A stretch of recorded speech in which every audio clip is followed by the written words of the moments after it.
So I'm going to call to order the council workshop for Monday, March 28th at 7 o'clock.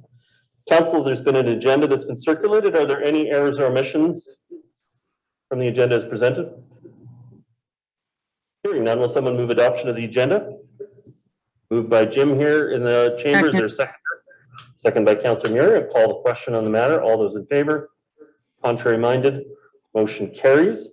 There's a set of minutes that have been circulated with the package today. This is for the January 31st council workshop. Are there any errors or omissions from the minutes as presented? So moved. Hearing none, moved by Councillor Murray. Is there a seconder on the matter? Seconded by Councillor Hanson. I'll call the question. All those in favor? Contrary minded? Motion carries and the minutes are adopted. So tonight, council, members of the public and staff, we are gathered here for two items, the Livable Deep Cove project update and the Naughton Avenue construction detour discussion. To start us off, I'm going to go over to Gavin Joyce on just for a brief intro and then hand it off to other staff. So, Mr. Joyce, your comments? Thank you, Your Worship.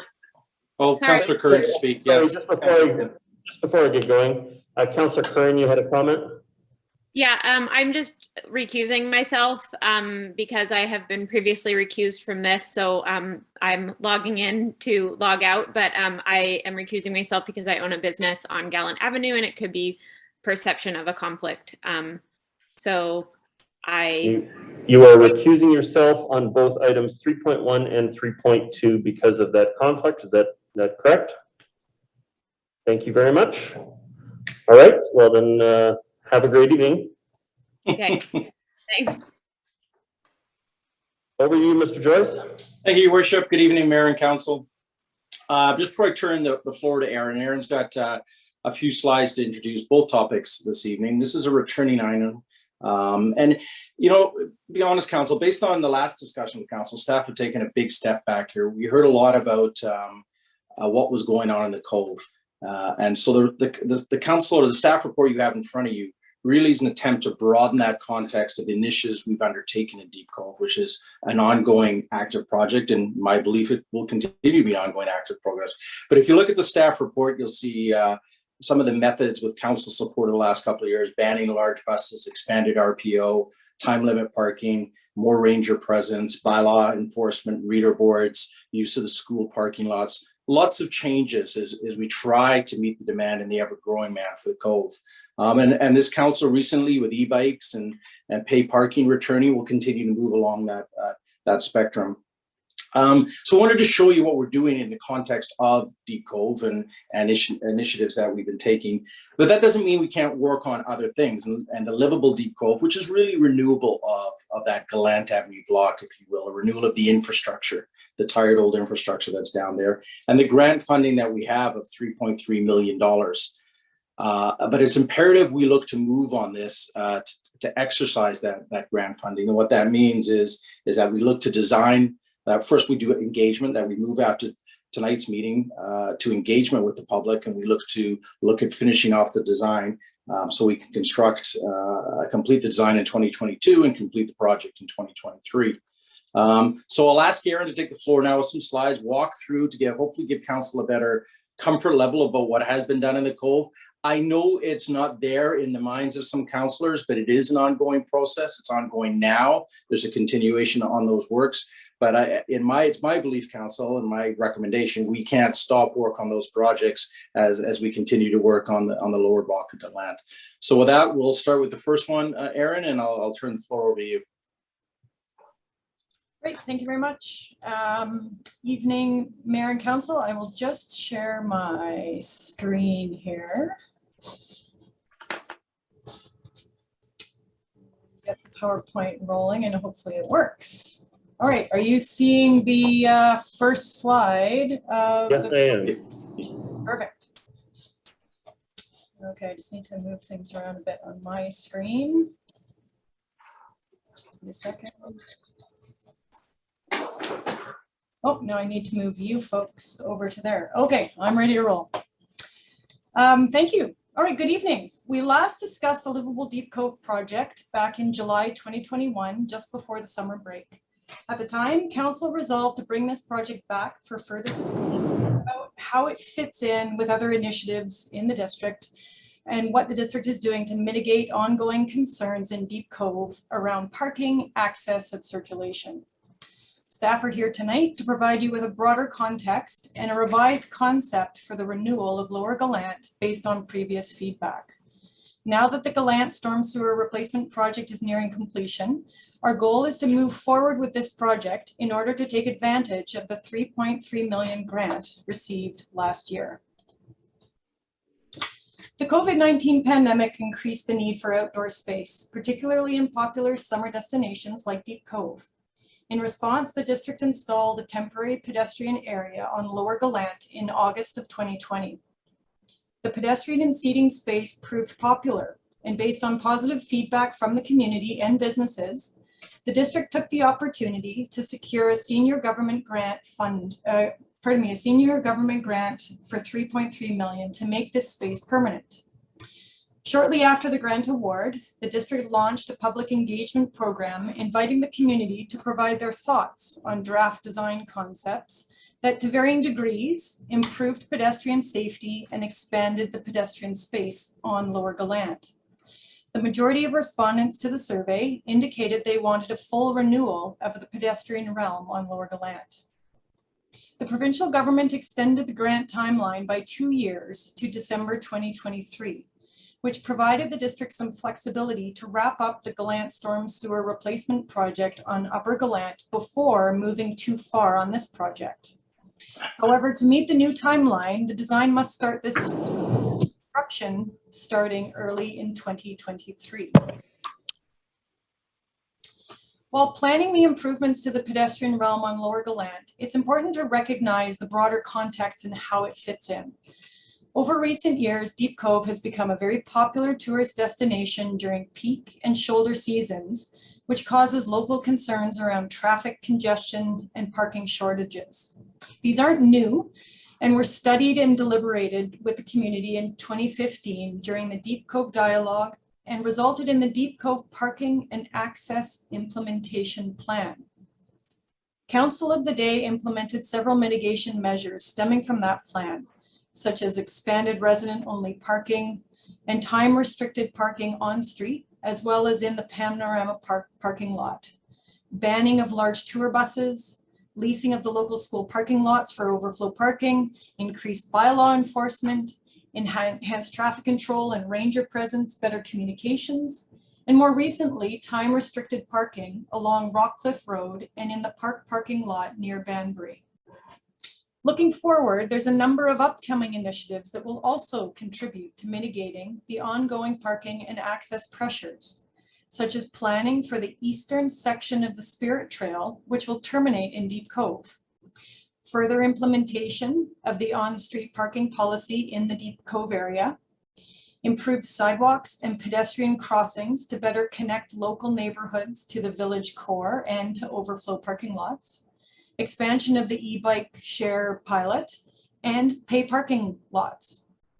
Other initiatives under contemplation include advanced visitor information, advanced booking for trail access, and a shuttle bus service potentially funded from paid parking revenues. This here is an objective statement that was developed by the Livable Deep Cove project team. The statement is meant as a guiding principle, or what we're trying to ultimately achieve when delivering any initiative in the Deep Cove area, not only the grant-funded improvements to Lower Gallant. This objective statement has been influenced by several public engagements, including the 2015 Deep Cove Community Dialogue and the Livable Deep Cove public engagement from 2021. We've also heard from the community formally and informally during construction of the Gallant Avenue Storm Sewer Replacement Project and the associated construction of the Naughton Avenue Detour. Derived from the objective statement are these success metrics, which tell us what we need to do to achieve success when delivering initiatives in the Deep Cove area. They remind the project team to be mindful of the village feel of Deep Cove, of the desire for protected public space, the importance of providing accessible space for people of all ages and abilities, of mitigating parking and access challenges of mitigating parking and access challenges and not making them worse, of supporting a thriving local business community, and of the importance of biodiversity and natural ecosystems. Looking broadly at Deep Cove, here's a list highlighting some upcoming initiatives that we've already mentioned, all of which align well with the success metrics shown on the previous slide and that are listed along the top of the table.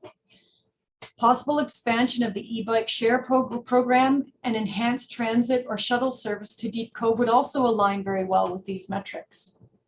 Staff continue to take a balanced approach to delivering improvements in the area.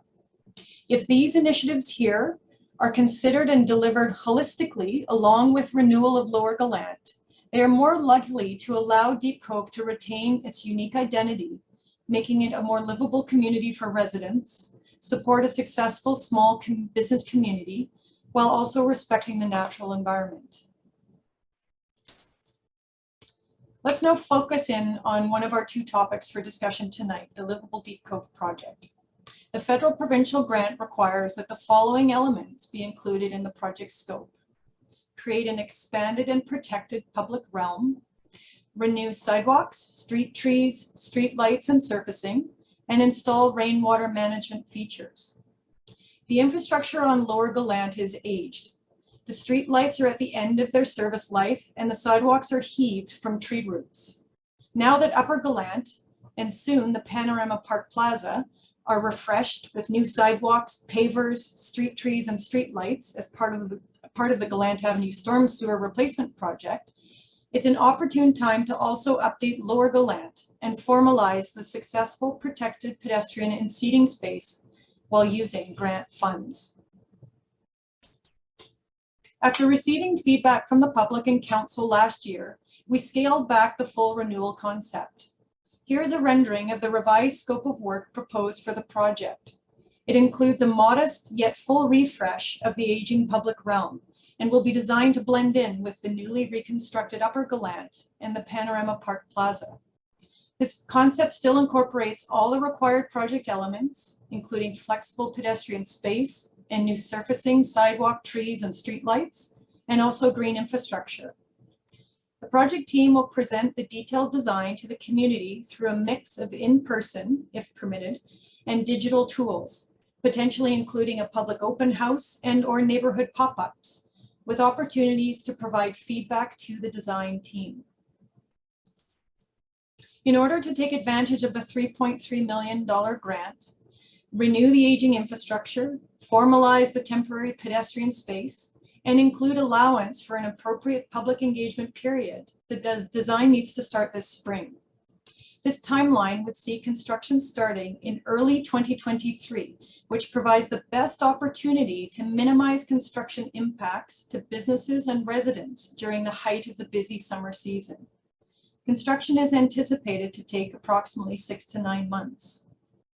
If delivered holistically and in combination with the other planned initiatives in the Deep Cove area, and if guided by the success metrics, this improvement to Lower Gallant will support the vision of a more livable community. And that's the last slide that I have for the Livable Deep Cove project. And we thought we would pause here and have a conversation if that's what council would like. And then after we've discussed this, we can move on to the Naughton Avenue detour. Okay. Thank you very much, Ms. Moxon.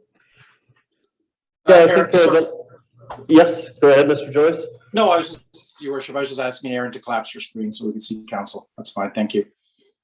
Okay. Thank you. Yeah, if I recall the last discussion that we had about the matter, I mean, the place where you were starting to see some stress on the part of council about this issue of making the current situation work better versus attracting more people to the area.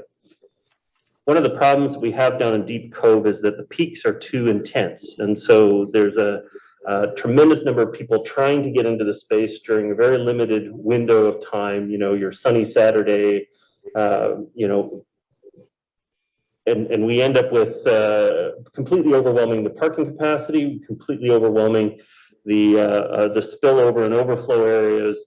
And it doesn't actually end up helping the businesses because the businesses can't actually get more people through. They just end up with incredibly long lineups.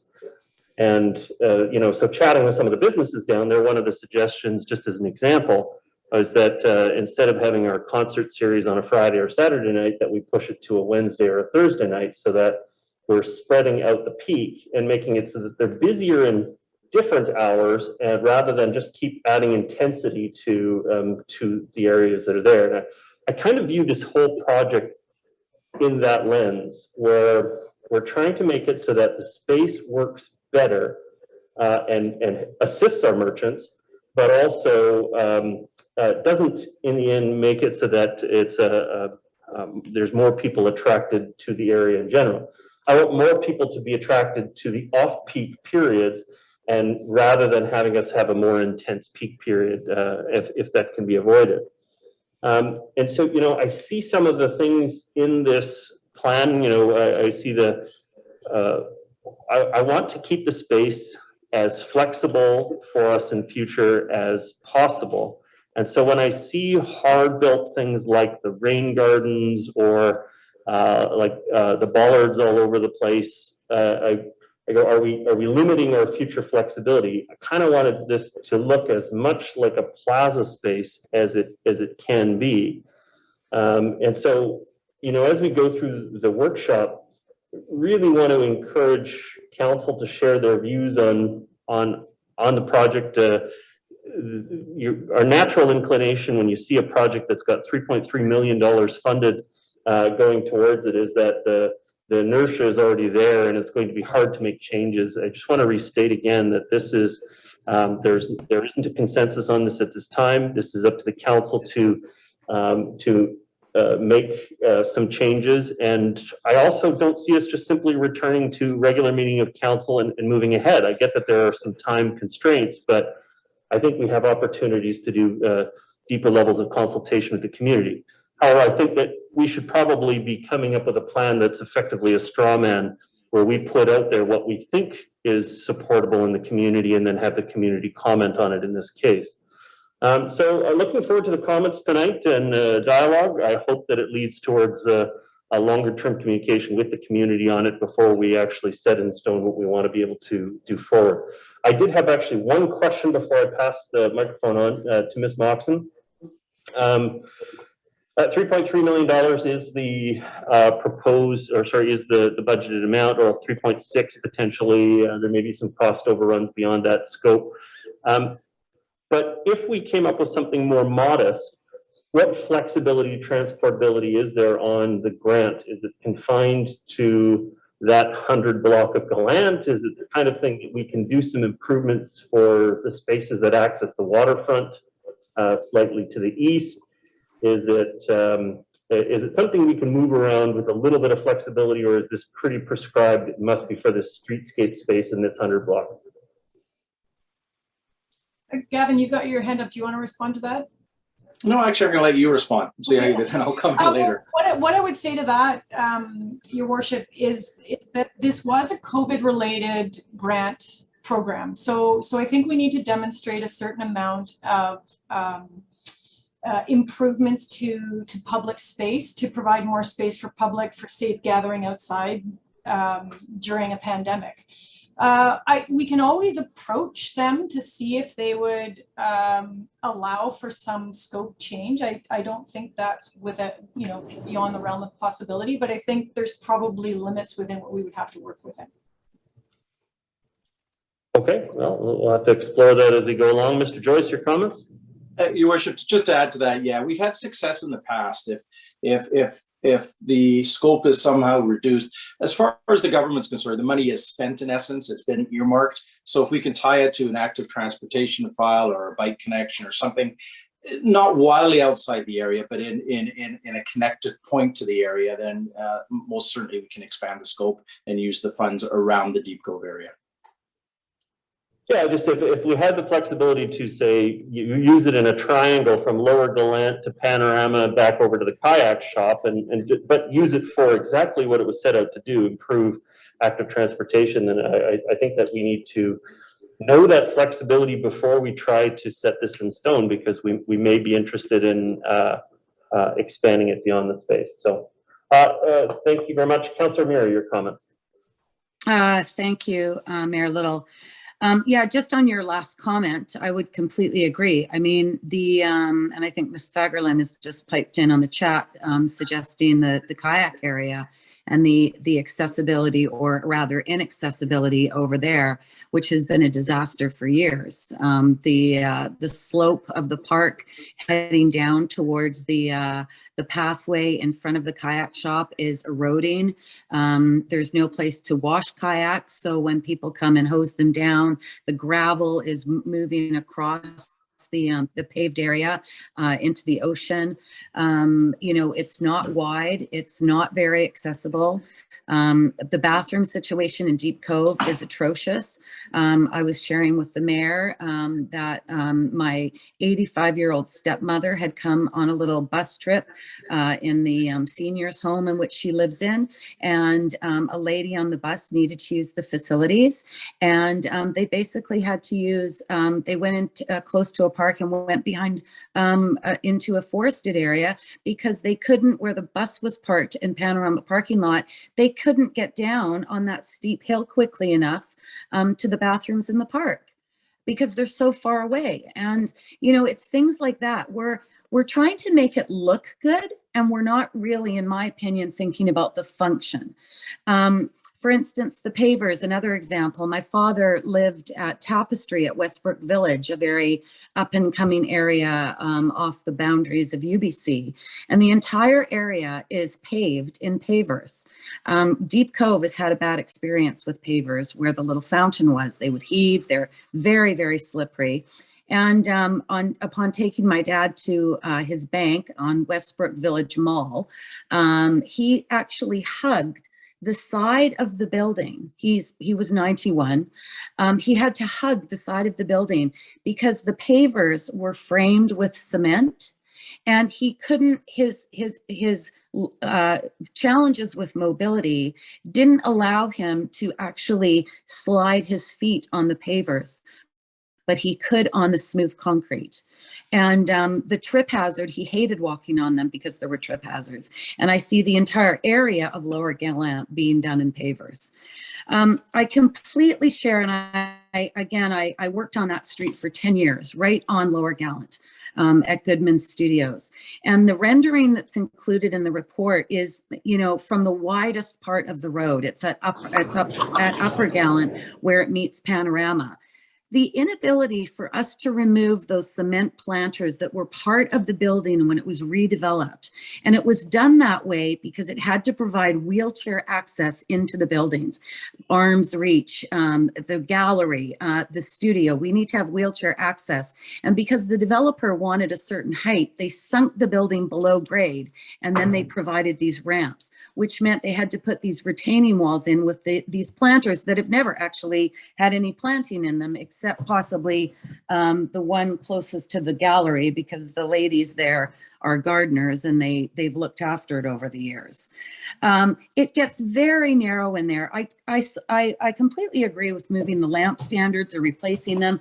I don't actually know if they're being removed because right now they're in the center of the sidewalk. You know, I understand that if we raise the grade, it will all be smooth and there'll be a better ability to move. But it gets very narrow as you head towards Arms Reach. And I don't really think we understand the challenges that the rain garden that is shown in the sort of the furthest reaches of the rendering and the bollards, as the mayor points out, is going to, I don't know if that's truly going to improve anything, but add another impediment. You know, when we applied for this grant under the basis of COVID, because we wanted people to be able to spread out more, moving to the center line was a way to allow people to social distance. It struck me as odd that when we did that on the south side of Gallant, in order to allow people to space out, we then turned around and filled it with picnic tables to add more impediment to spacing out. So now people were sort of gathering around picnic tables and being forced to be pushed together. So you know, I've been confused about this project from the beginning. The Cove has, in my opinion, always felt like it's been last on the list. And I understand that this may feel like it's being put at the top of the list, but the Cove is about function. It's about moving. It's about dealing with the throngs of people that are lined along Deep Cove Road to get to this place in those peak times that the mayor speaks about. And nothing is going to work well unless you look at the entire area north of Mount Seymour Parkway. And I feel like I've been banging my head against a wall for 20 years to get us to look at that whole issue of circulation, the parking, the fact that residents have people parking in their driveways. Do you know what helped the Cove? This pandemic. When we limited access, when we put local roads only on lanes and narrow streets, country roads that were never meant to accommodate the type of traffic that comes down there now. These were roads that were, used mainly for walking, the odd car, cycling. I mean, we walked everywhere when I was in high school. So I want us to, and I'm encouraged by Mr. Joyce's words and Ms. Moxon's in regards to looking at expanding the scope, looking at widening the pathway through the park from the washrooms, maybe making it more accessible for people to actually get to the bathrooms. Widen that pathway between the washrooms and the creek at the yacht club, making the areas down by the kayak more accessible and more available for people to get down there. This rendering shows a vast expanse of a view into Deep Cove that once existed before that turnaround was put in. And now it is, shrouded in bushes and trees and the little pathway that runs down by the side of Arms Reach. I don't know anybody that actually even uses it. I think all of those opportunities need to be looked at, and we need to look at function first before we look at form. I do not support, and I did not support the last time when we looked at these water gardens or rain gardens as permanent structures without flexibility. And I question why we continue to go in that direction with this discussion that we continually have about the impediments that we have on Gallant Avenue because of, decisions that were made in the past. Those are my first comments, Mayor Little. Thank you, Councilor Murray. We know you know this area very well. Councilor Beck, your comments. Thanks, Your Worship. Yeah, I guess first off, I wanted to ask about the parking that's being removed. How many spots does that actually equate to in terms of the street parking in this current concept?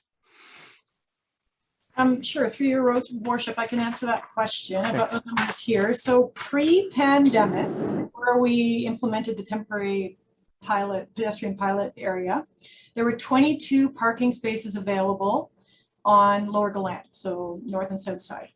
Mm-hmm. Currently, with the pedestrian pilot in place, there are 10 parking spaces available.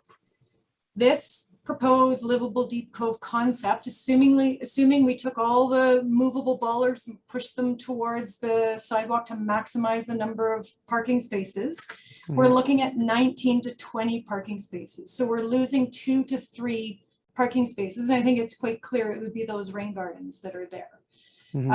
Do we need those rain gardens? Maybe, maybe not. They do provide greenery. They provide opportunities for bench seating in and around them. So that's something that we can look at. Yeah. Oh, thank you very much for that. I think it's important to note that when we are moving those bollards, it really is just a couple of parking spots less than what we had pre-pandemic. But nonetheless, I think it's, parking is at such a, there's so few spots in the Cove, and when we reach those peak periods, they are definitely needed currently. I would say overall, I'm still very supportive of this. This revised design, I think will work nicely. I guess for me, one of the biggest concerns is the disruption to businesses, as is acknowledged in the report. I mean, they've put up with a lot through the storm sewer replacement project, and so I think the timing of this, is important, that we're not that we're not going to be impacting them. And can you comment on the potential length of construction of this project and kind of what the disruption would look like, how those businesses could continue to stay open? Sure. We're anticipating about 6 to 9 months of construction. That all depends on what we ultimately decide to build. So that's why we're hopeful to tender the construction at the end of this year, end of 2022. So the construction can start early in 2023. So we can get through the most disruptive portions of the construction before the busy summer season. I can't say at this point what exactly it will look like. I think we saw what some of the disruptions can be during the Gallant Storm Sewer project. There were times when the sidewalks were removed in front of the businesses, which was certainly challenging for them. So I think we would have to look at that closely and see if we can shift some of that work the busy summer season. Yeah, like can we do one side at a time, or is it really going to be disrupted? The whole thing? Too early to say at this point. Okay. We would have to look at the ultimate design and get the design consultant to help us with that. Okay. Yeah, I mean, and I'm hearing what some of the comments made by Councillor Murray as well in terms of the park is and some of the improvements there. I mean, the washrooms, I agree, need to be improved upon, and you know, hopefully that's something that we can consider in the not too distant future as well as those types of projects come up. But you know, overall, I do support this project. I don't see it as something that's going to necessarily attract more people to the Cove. They're already coming to the Cove, but I think it is going to create more space and just make it a more enjoyable experience for people to walk through and have those, you know, new sidewalks and you know, more space to just to get around. When I look at this, you know, it's a very kind of inviting space, whereas right now I think many can agree that it is in need of a refresh. So just sort of my initial comments, but I like the direction that this is taking. Okay. Thank you, Councillor Back. Councillor Hanson. Yeah, thank you very much.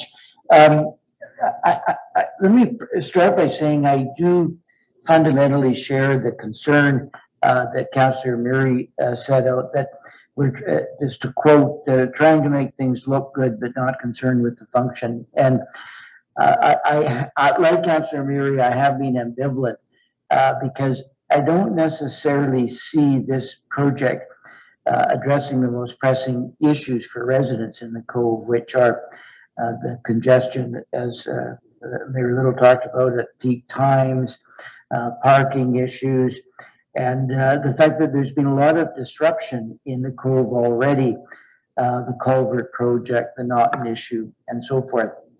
Having said that, I do generally support the Livable Deep Cove project, and fundamental to my thinking is the $3.3 million grant that's available, and the fact that we are in need of a refresh down there, that it will broadly create a pedestrian-friendly or more pedestrian-friendly area in theory, and that if we don't take advantage of this $3.3 million that's available from senior government, I think we'd be doing our residents a disservice, because soon we will be spending that kind of money and it will be our own money.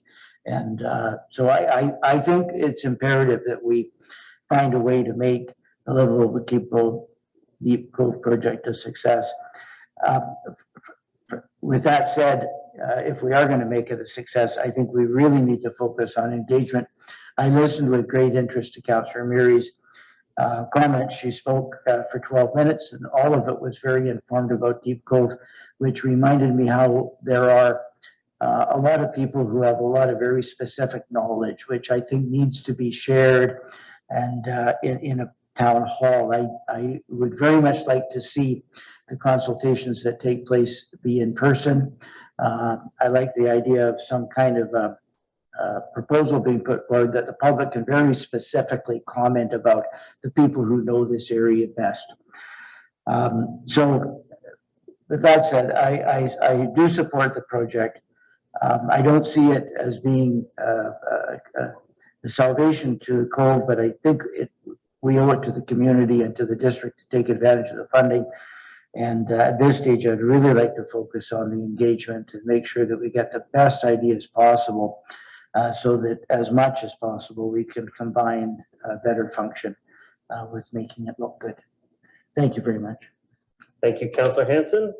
Next speaker, oh, sorry, Mr. Joyce, you had a response? You're muted, sir.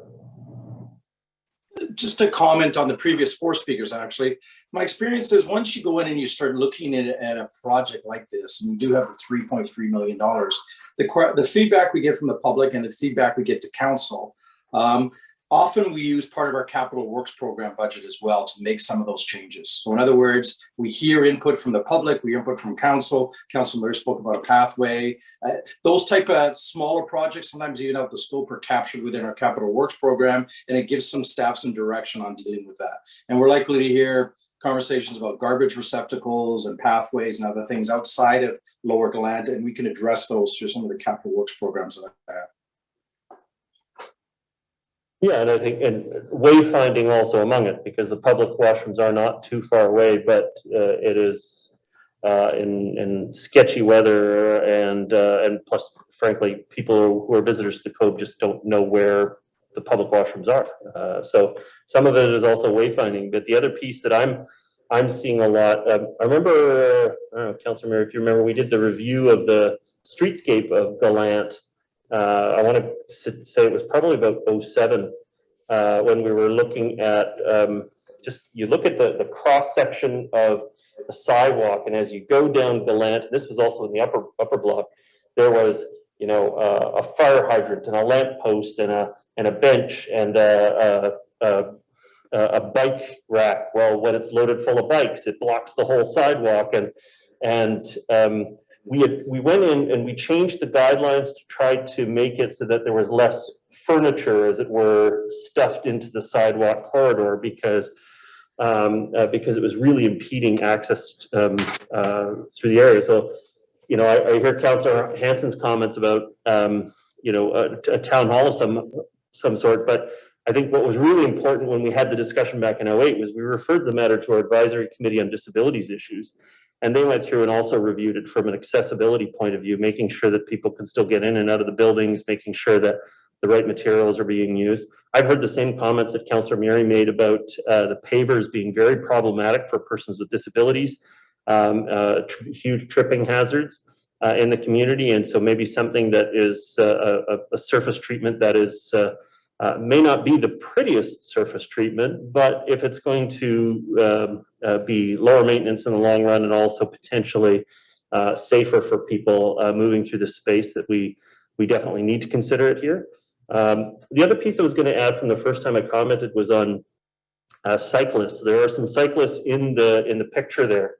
And one of the challenges we had when we first got into COVID and we closed down the space was the cyclists were coming down between the benches and the storefronts, and so in the sidewalk that is between the two, and so many were coming down at very high rates of speed, or they were coming down the opposite lane of traffic.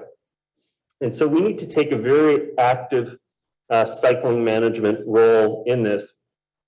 Give them really great options to park, maybe at the top of the lower block of Gallant, somewhere to park their bikes in a secure fashion, but having cyclists on the sidewalk with the pedestrians in that space was problematic. There was just too much movement close to where people were, and so I think we should give them a good option to park and get off their bike and stretch their legs in a different way, to the advantage of protecting pedestrians from that kind of interaction in the lower block. So also wanted to see some cycling better managed in that space. Councillor Murray, your comments.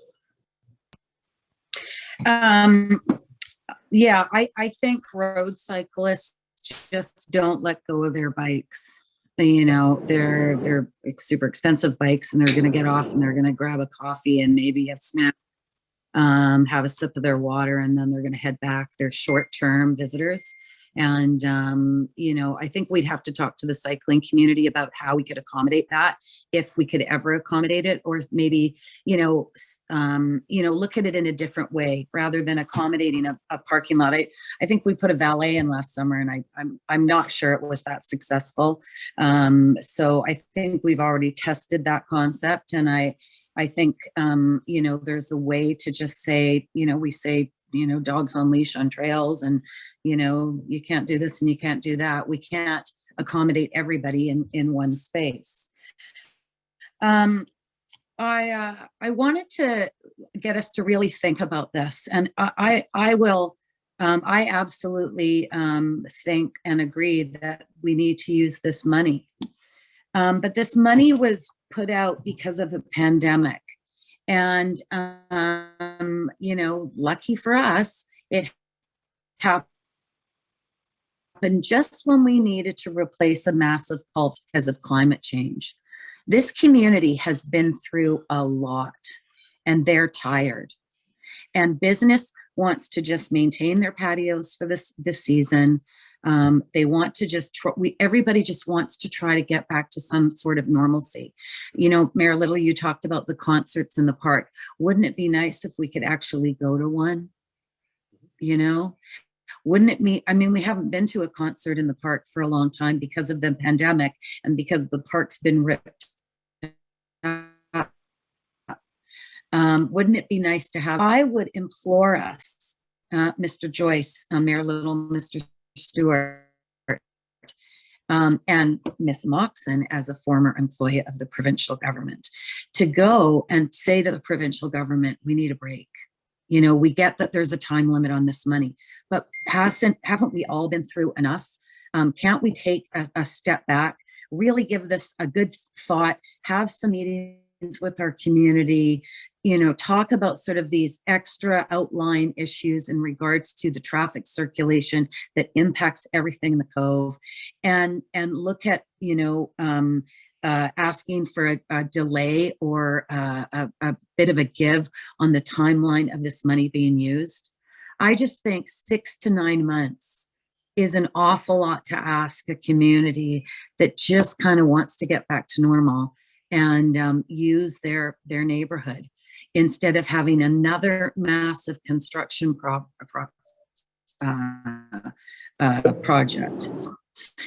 Councillor Back asked a question about the number of, the local business community really, Mayor Little, you and I visited a number of them one day, and they talked about how they need to keep that parking on one side in order to accommodate their businesses. And a lot of them are pop in and pop out, grab some groceries. There's a new little grocery store opened up down by the Pizza Hut. The pizza is pop in and pop out. There's lots of, take home and we'll pick it up kind of shopping down there now.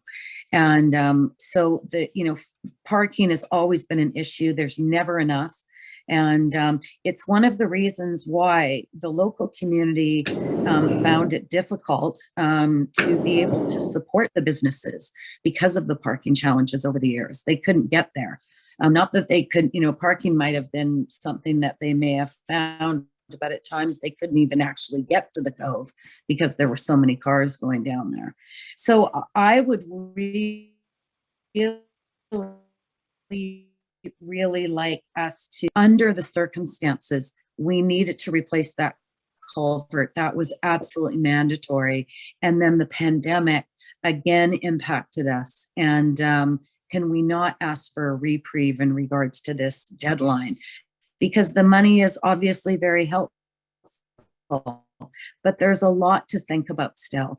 And I would like us to, given the comments of Mr. Joyce and Ms. Moxon in regards to the scope, I would really like to give ourselves an opportunity to look at some of the things that we brought up in tonight's discussion and see if we can't use some of that money to improve the existing function of the area and the facilities and the infrastructure beyond just the street of Lower. Thank you very much, Councillor Murray. Councillor Forbes. Thank you, Your Worship. I would agree with what Councillor Murray just said, that if we could get a little bit more time here, because 6 to 9 months. And it's going to run into, hopefully, if there's no unforeseen circumstances, hopefully the majority of the heavier work would be done in the spring and not the busier months of the summer. But I think spring is becoming just as busy as summer now. I think that's a lot to ask of the community, but it would be up to the community. But I think that's a lot to ask to have that kind of disruption for another summer at least, and maybe spring and fall. So I would agree that if we could get some kind of extension, because the other thing that I'm also concerned about is the process here for input. I think the way, if I understand this correctly right now, it's kind of potentially including a public open house. And I think one-to-one is absolutely needed. And I know when the highway interchange was being talked about, and I went down to the sort of open house that was down there at the Linmore Hotel. It was very beneficial to have some kind of mock-ups for the community to see what, not just talk about it, but some sort of mock-ups that you could walk around, everybody could walk around and take a look at it. Because often if you're just talking about something, you forget about other things until they actually start to happen. And then you kind of think, well, I should have made a comment about that. So I think it's really important, the involvement part of anything that we do. And again, I wouldn't want to lose the grant money, but at the same time, if we're going to do a total renewal, let's do it right. And let's make sure we've got the community on board, because they're the ones that are right there having to live with what's happening. And if there's more that we can do besides to improve the infrastructure around there that would fit within this grant, that seems to me that that's something that we should really look at. And even as the mayor said, even if it's just, more wayfinding to find the washrooms, but yeah, I think that supports, the business down by the shore as well. And I am concerned about the parking in general in the whole Deep Cove. But as far as the lower Gallant, I don't know if we're going to put a time restriction on people who are there so that we can make them just in and outs for the businesses for a 30-minute parking or something like that. I think there was a couple of other things I was going to mention, but again, I heard the same thing about pavers, that they're not good. So I think there needs to be lots of discussion about that and accessibility. And I would support the move that this should go to the Disabilities Committee. So all of that takes time again. And I would hope that the community could have a first shot at it at an open house, and then maybe have a second shot of final comments after that. So that takes time. And I really want the community involved, because they're going to have to live with it no matter what happens. So those are just my comments. Thank you. Okay. Thank you, Councillor Forbes. Councillor Brown. Thank you, Mayor Little. Echoes many of the comments of my colleagues here. In general, I do support the plan for a livable Deep Cove, specifically the full renewal on Lower Gallant.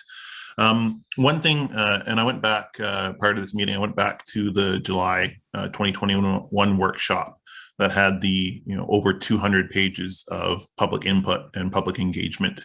And just hearing some of the comments tonight, I'd like to echo that, at least through that engagement, which was very thorough and very well attended or well subscribed locally in Deep Cove, in the Deep Cove neighborhood.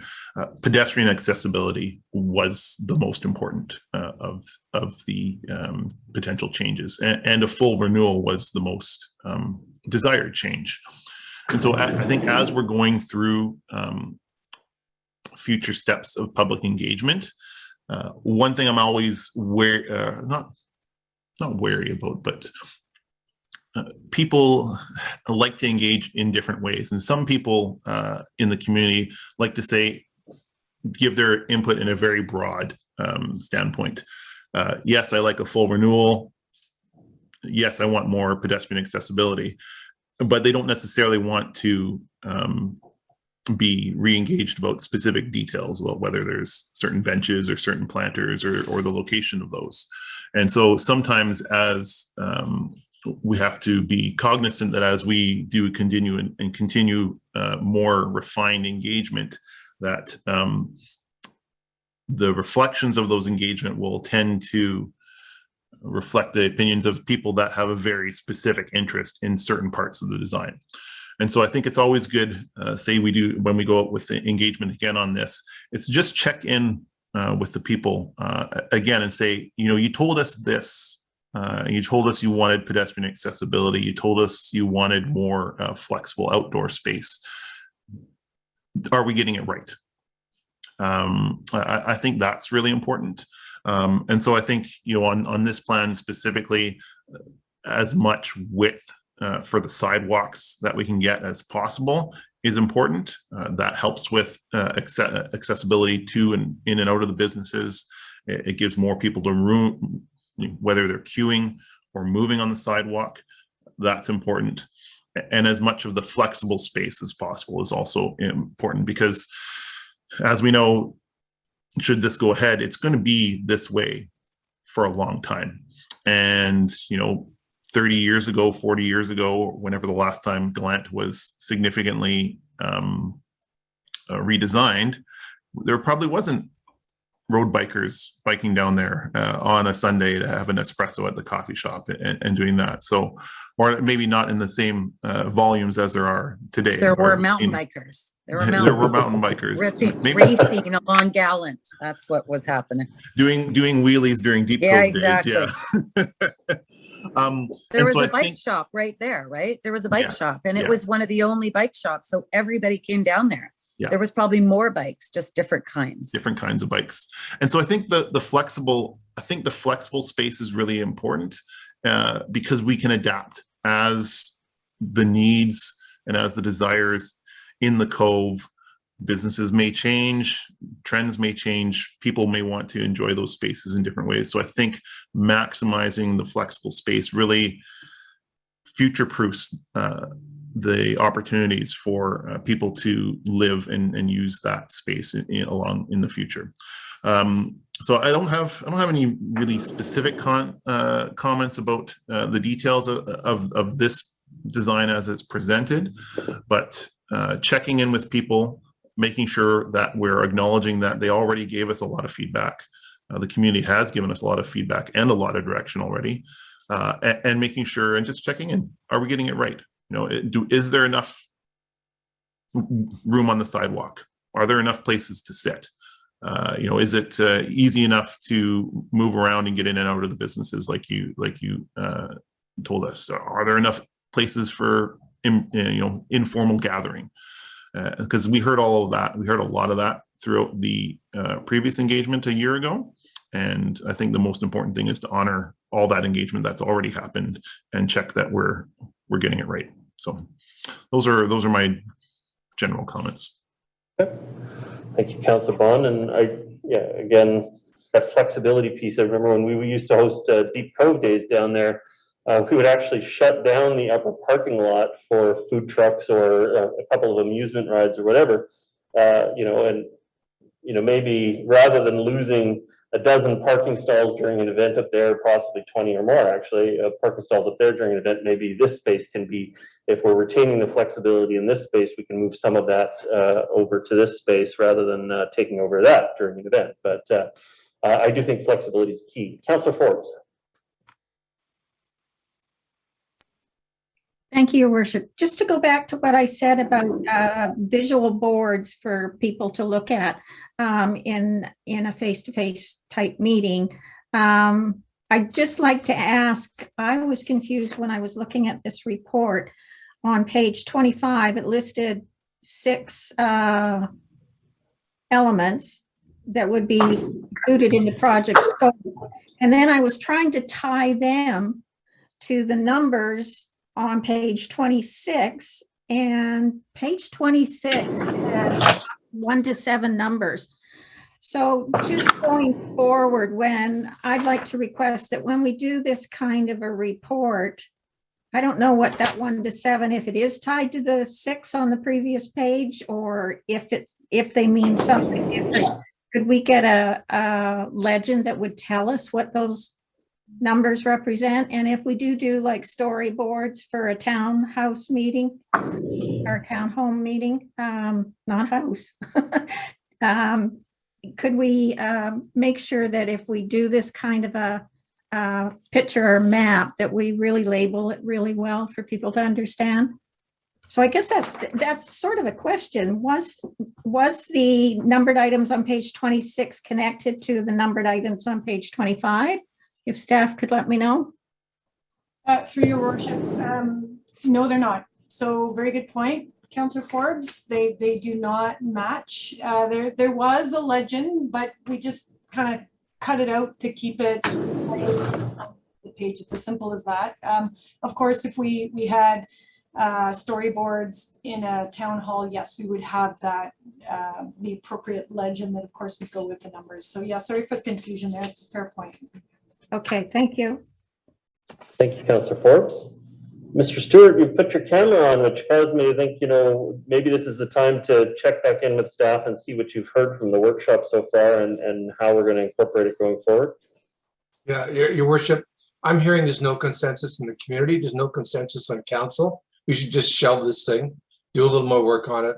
The $3 million isn't a big deal at the end of the day, but because I do not want to use a $3 million grant to force a process or a design or something on the community that there is not consensus on. And Deep Cove is a deeply divided community on many, many, many, many issues. And I don't think we're going to be able to solve it by forcing it. So quite frankly, I'd rather punt this one for a couple of years, do a little more work on it. If we lose the 3 million, we lose the 3 million. But the fact of the matter is we do not have a consensus in the community. We do not have the consensus on council. And it's unfortunate that staff keep pushing this rope uphill because we got this $3 million. Forget about that. Okay.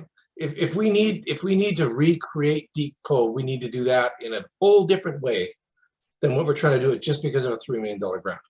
So anyway, I'm being very blunt right now. I just don't see an outcome here that's going to work, and I don't want to spend a whole bunch more staff time in the next year on an outcome that's not going to work. I'm just being really blunt. No, I appreciate that, Mr. Stewart. I think I've heard some common ground on improvements to the space and obviously a more a better treatment of the spaces that the restaurants are using as overflow, a better smoothing out of the grades, both in terms of you don't have to step down in order to be able to get into those areas. I just happen to think that we're hearing more about the more modest proposal from the first round of consultation, where it's again maximizing flexibility. It's not as much hard built space in it. I think I recall from that first go round, one of the big challenges we had was it was going to require the removal of all of the street trees, and that was going to be one of the big challenges for the community. And I think that there is something much more modest that we can do, and it doesn't have to wait until this grant expires. But I think you have to answer the question whether or not we can get the federal government to extend the grant to geographically to the larger area, so we can address issues like Panorama Park improvements, the trail to and from Panorama Park, and the area over at the kayak shop. Because I definitely think you could get $3 million of improvements with general and broad agreement from the council if you include those spaces and you could do it in a relatively short timeline. Councillor Murray, your comments?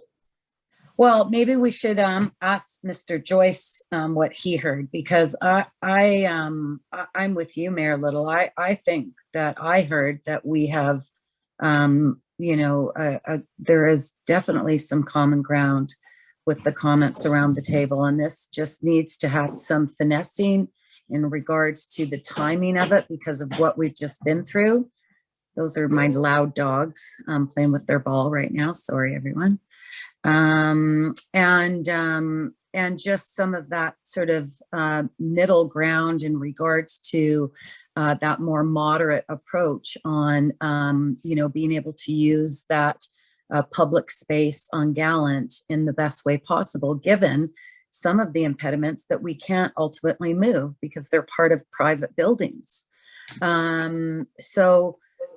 Certainly, COVID would certainly apply to improvements over by the washrooms, the path, and the kayak shop. And it would give a more blanketed approach to COVID improvements than simply putting all of that dough into, the stretch of Lower Gallant. We have to ask the federal government. And I think given the circumstances with this culvert and the weather that we faced and the extension of the project, I can't imagine them not wanting to go down that road. I'm sorry, Mr. Stewart, heard something else, but I hope that we ask some of these questions and then hopefully we can move forward with it just on a different timeline and with a broader approach to improvements in the area. Thank you very much, Councillor Murray. Councillor Bond. Yeah, I wanted to say something similar. I think, at least my perception from around the table is that there's quite broad support around the principles here in this project about providing more accessibility, wider sidewalks, more flexible space. There's some on council, some different design details that we've talked about. Again, from my position, we're in my mind, we're here to kind of set direction and policy, and our staff, at least from now, have the direction to work out some of those design details.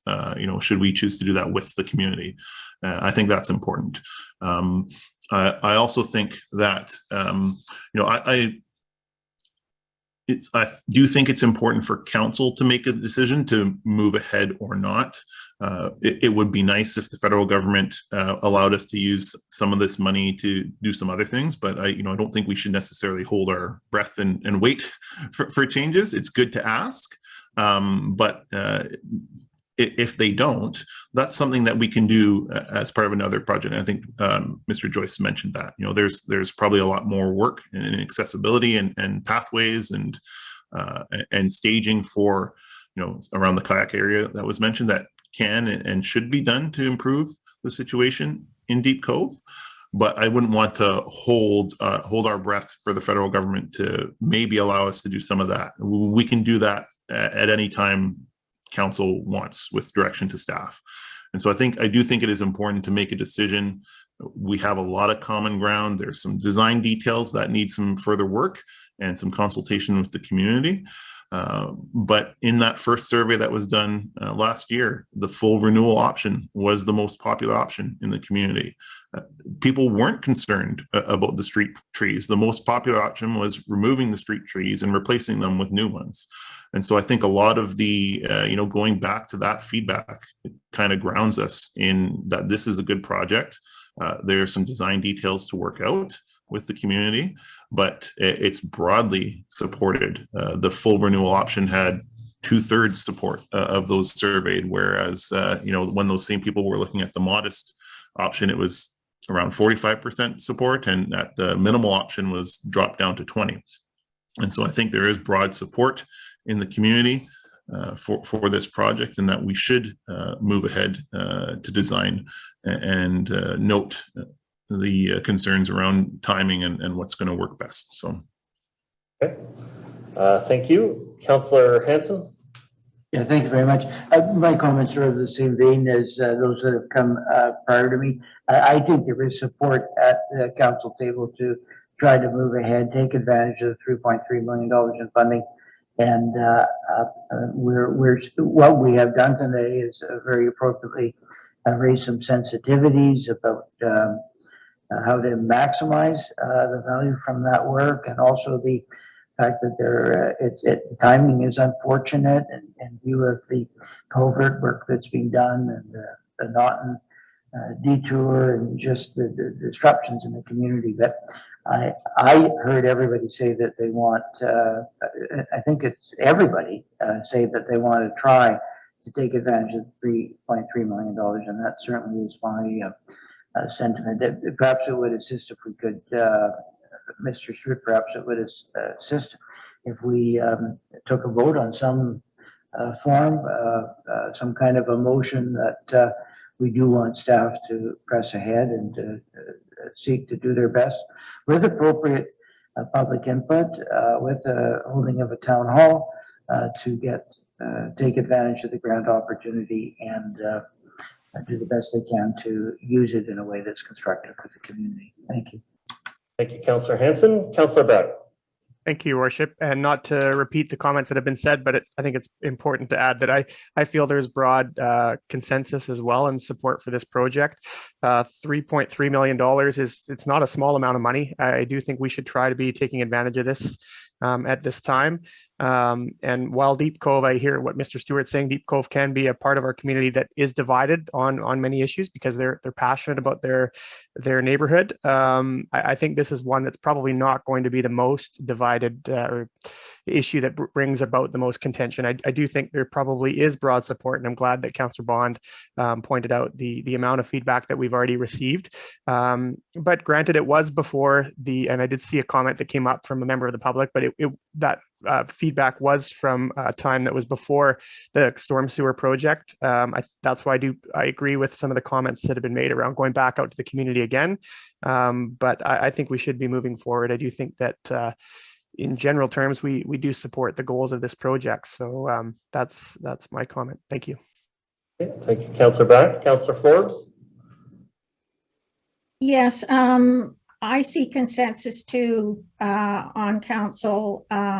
I'm sorry if we didn't sound like that. It's just, I do think we need to go, it's important to go back out to the public, and the comment made by Laura was a valid comment that community has, now gone through the upper gallant construction and timing and delays and things. So there may be a different opinion about how much work they may want to do or how intensive they may want to do it on Lower Gallant. So I don't think we should rely necessarily on the previous survey because they may have changed their minds. I mean, it's good for guidance, but they may have changed their minds. So I wouldn't want to lose the grant money either, but I have a question then. If we do go back to the federal government and we're asking a question about if we can change the timeline or if we can change the scope a little bit, how long, I mean, I'm just asking for a rough idea. How long do you think it would take before you might get an answer on that?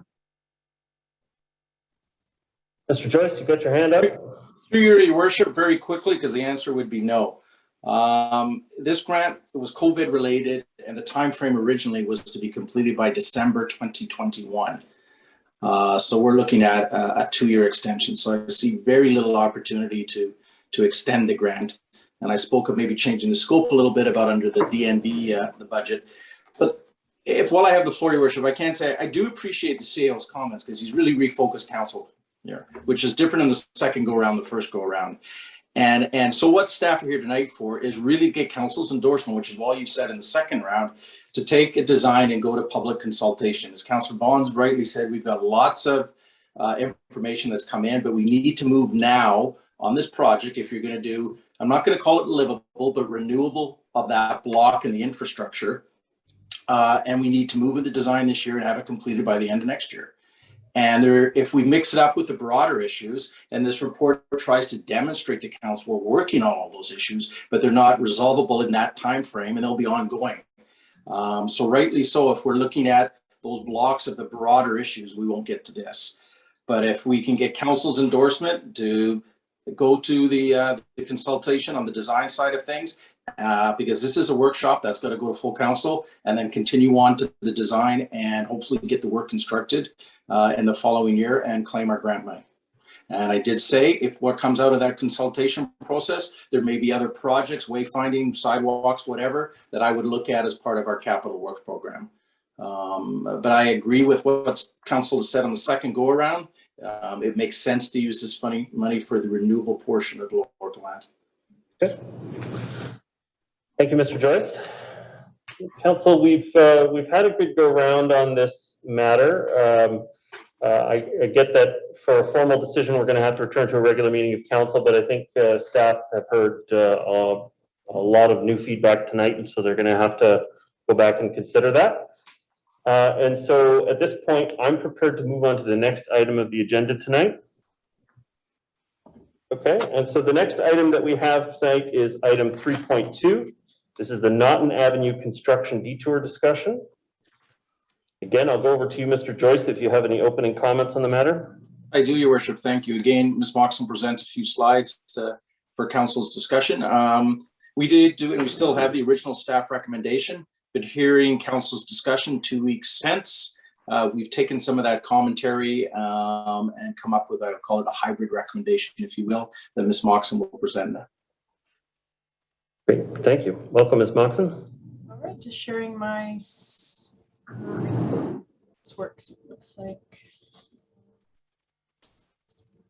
Okay, are you seeing the slideshow, the first slide? From the first presentation, though, yes. Oh, yeah, you're right. Let me get to the right slide. Hang tight. That better? Yes. There we go. Perfect. All right. On February 28th, council passed a motion at the regular meeting of council to refer staff's recommendation for the future of the Naughton Avenue detour to a council workshop for further discussion. Based on tonight's workshop, staff returned to regular council with an updated recommendation for council endorsement. The Naughton detour was built for the Gallant Avenue storm sewer replacement project to help avoid backups approaching the village core, reduce delays to commuting residents, and improve safety at one of the district's busiest intersections for pedestrians at Gallant and Panorama. The detour also resulted in impacts to residents living closest to the detour through the loss of trees and by bringing more traffic into a part of Deep Cove that previously only saw low volumes. On February 28th, staff presented council with a recommendation on the future of this right-of-way once construction of the storm sewer wrapped up. A full community engagement process and technical analysis was conducted to help inform this decision. 3 directions were presented to the public, ranging from full revegetation of the detour area through to a full transportation link. Staff had recommended direction number 2, which was an active transportation link for pedestrians and cyclists, with the ability to accommodate primarily emergency vehicles as and when needed.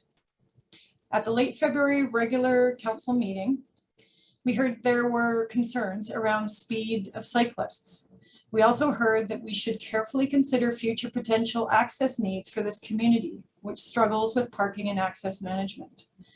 Reflecting on these comments, staff have developed a potential additional option that provides a narrower pathway suited for pedestrians and cyclists only, and which would not allow for vehicle access. Direction number 2 could be revised to accommodate pedestrians and cyclists only. There would be no option for opening it to vehicles in the event of an emergency or otherwise. Existing asphalt could be narrowed and reconfigured, tailored to meet the needs of pedestrians and cyclists only.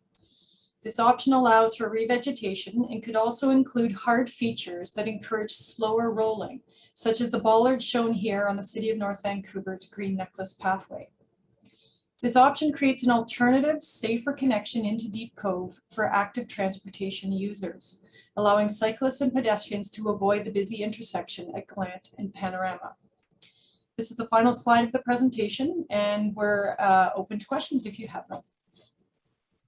Thank you very much, Ms. Moxon. Just my own comments on this. I definitely heard from the community as we were considering the 3 options that had been out before. And you know, I've come around to the position that we don't really need this for emergency access. We have the alternative of going through the condo development to the south in the event of a real emergency. And so what I would worry about is it would be putting it in as emergency access, but we'd just be tempted to use it all the time for a bunch of other variety of things. And I don't think that's necessary in this space. I think, so I like your option 2B, we'll call it, which is retaining the ability for walking and cycling through the space with an eye towards managing speeds, but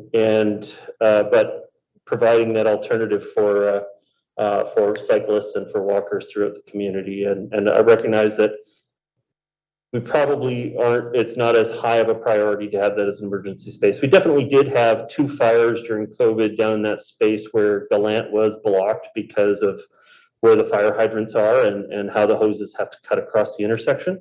But we definitely could have used the condo space in order to be able to accommodate necessary flexibility and possibly improve the wayfinding to the alternate exit, which takes you up by Cove Cliff, in the case that which we should probably do anyway, regardless of an emergency.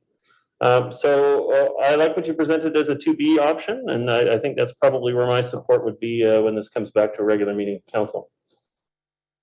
Other members of the council and comments? Councillor Hanson, your comments? Yeah, thank you very much. My position is straightforward. I will only be supporting full revegetation of the Naughton Detour.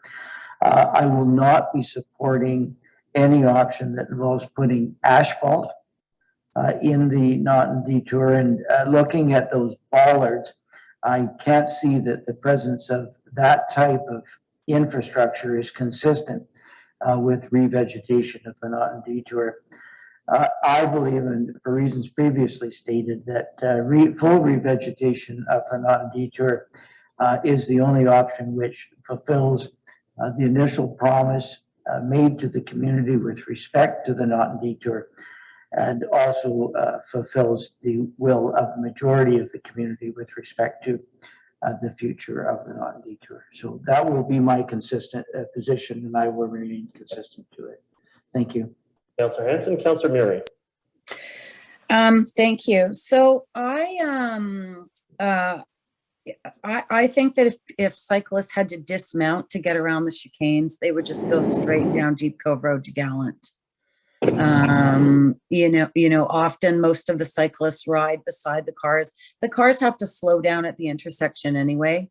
Many of them right now will ride down on the curb lane and then turn right, and then they go around and then come back up. So I think one of the biggest issues that still is not addressed with the chicanes on the connector is what happens when you get off the connector. And what was going on when cyclists were coming down the connector was they were going straight through. There was a stop sign. There was actually a flashing beacon that said stop. And I stood there on several occasions and just watched the bikes sort of fly down the chute to get to the bottom, because that's where they have to now turn left on Banbury in order to get back up to Gallant again. And so it was this big, downhill chute. And that was one of the challenges. Now, yes, when you're coming down Gallant and you turn right on Burns or Old Panorama is what I call it. And then you turn left on Naughton, you're down that chute again anyway, right? Because of the kind of circulation that we want everybody to travel with this one-way concept on Gallant. But it's the speed of those bikes. Now, it's not just cyclists, it's people on electric bikes too. And I saw a number of those that didn't stop at the stop sign either. And that is a big concern. The road is kind of in a hump, and coming when you're turning left on Naughton at Old Panorama and or the Panorama connector where the bus is. And so that's a bit of a challenge. I think we need to just throw our cards on the table here. We called this a temporary connector. And, it's been back and forth in regards to what exactly that meant. And I think the idea in the report, it talks about active transportation. Well, I know active transportation means buses. And, that, or this idea that it was going to be an emergency access and that buses could use it. And, there's been a big impact to that little part of the neighborhood. And it's quite dense on one side with Lions Manor. And then the little tiny country roads, the lane roads that are blind because properties, front doors go right to the property line because they're old cottages. It's been a very challenging, sort of upsetting time for those that are in that immediate neighborhood. Now, when we finished needing it, I thought actually last year when it was put in the fall, we were going to start planting, because we needed to wait until that, the wet weather came, and we didn't really plant anything. We didn't put any trees in. And I have to say, I'm really disappointed that we didn't. I think that would have shown, I think that would have, sort of extended an olive branch, pardon the pun, to the community that replanting was a priority, and it didn't get, and we could have had a season in there, and we've lost it.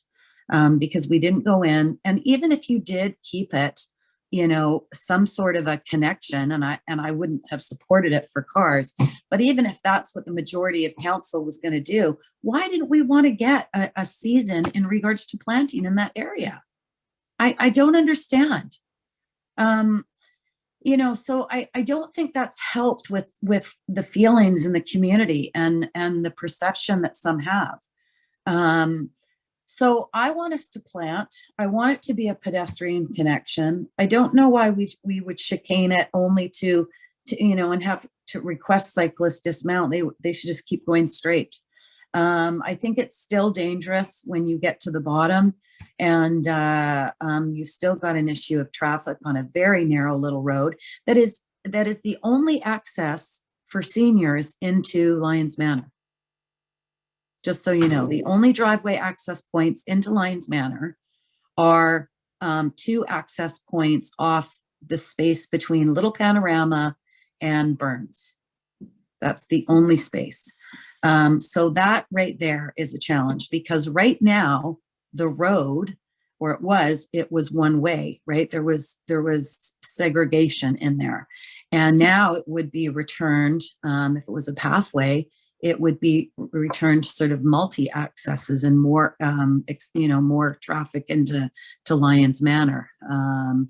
So that we need to consider that. I again am going to raise my voice in regards to the overall connection of traffic and circulation in the Cove north of Mount Seymour Parkway. I think on long weekend, I think the lanes and the narrow roads need to be restricted to local traffic only. I think that worked well. I think there was a lot of relief for those living on those little lanes. I think on long weekends, we need to have flaggers in the summer at Mount Seymour Parkway and down in Deep Cove. It's a gong show at the intersection of Panorama and Gallatin. It has been for years. And it's not getting better, and it's getting worse. I think that we need to prioritize the resident parking only requests that have come in under our policy. I've been told by several that have applied that they have to wait 2 years, and that we've hired a consultant to come in to try to deal with the backlog. I think we have to start. Oh my God. She wants to be there. So I am frustrated that these issues that have been going on for years never get addressed.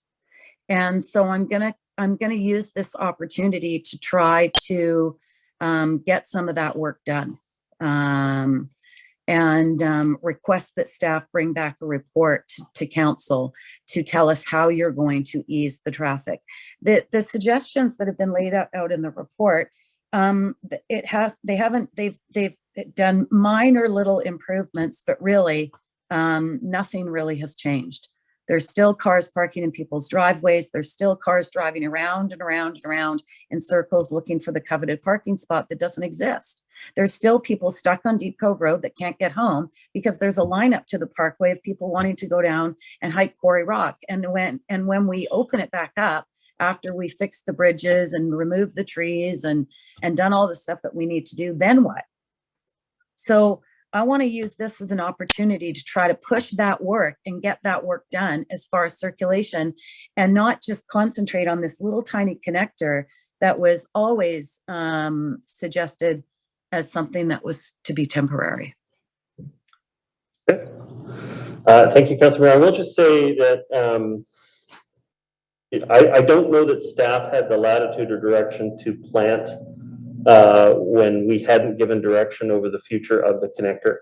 I don't know that that would have been I was told that we would be planting in the fall. We couldn't do it in the summer because it was too dry, and that we would begin planting in the fall. Until we made a decision about whether we were, sorry, Councillor, until we made the decision about what we were going to be doing with the space in the long run, I don't think it makes sense to be putting money into plantings to potentially be removing them. I think it's something that we needed to have a direction from council on that matter.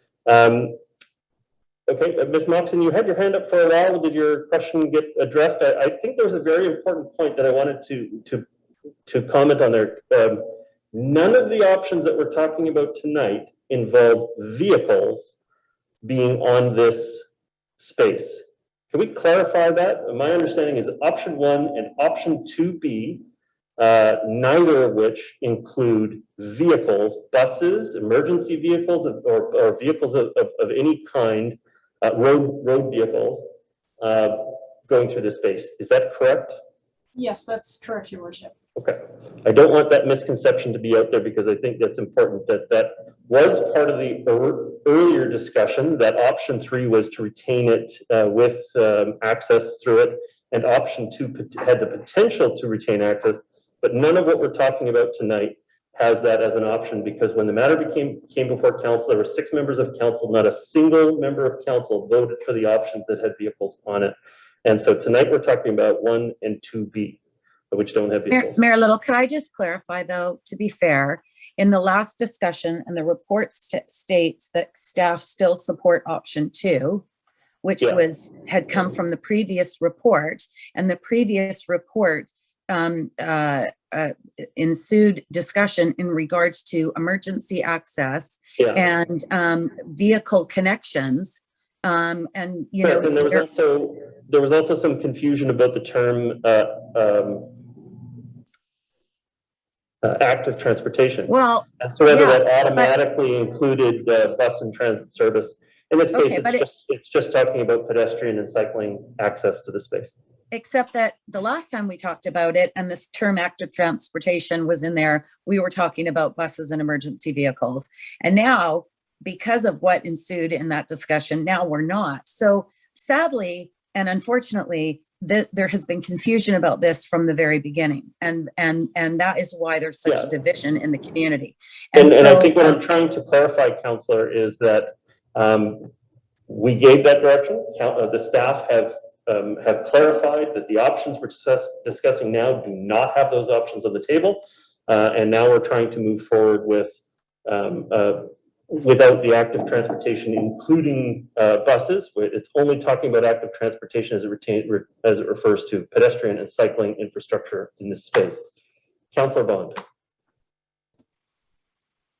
Thanks, Marilyn. I'm not sure, at least from my perspective, that that's necessarily correct. I remember at the last workshop or the regular council meeting, my specific point was that at least in the public feedback that we received, the engagement feedback, yes, you know, what was the number?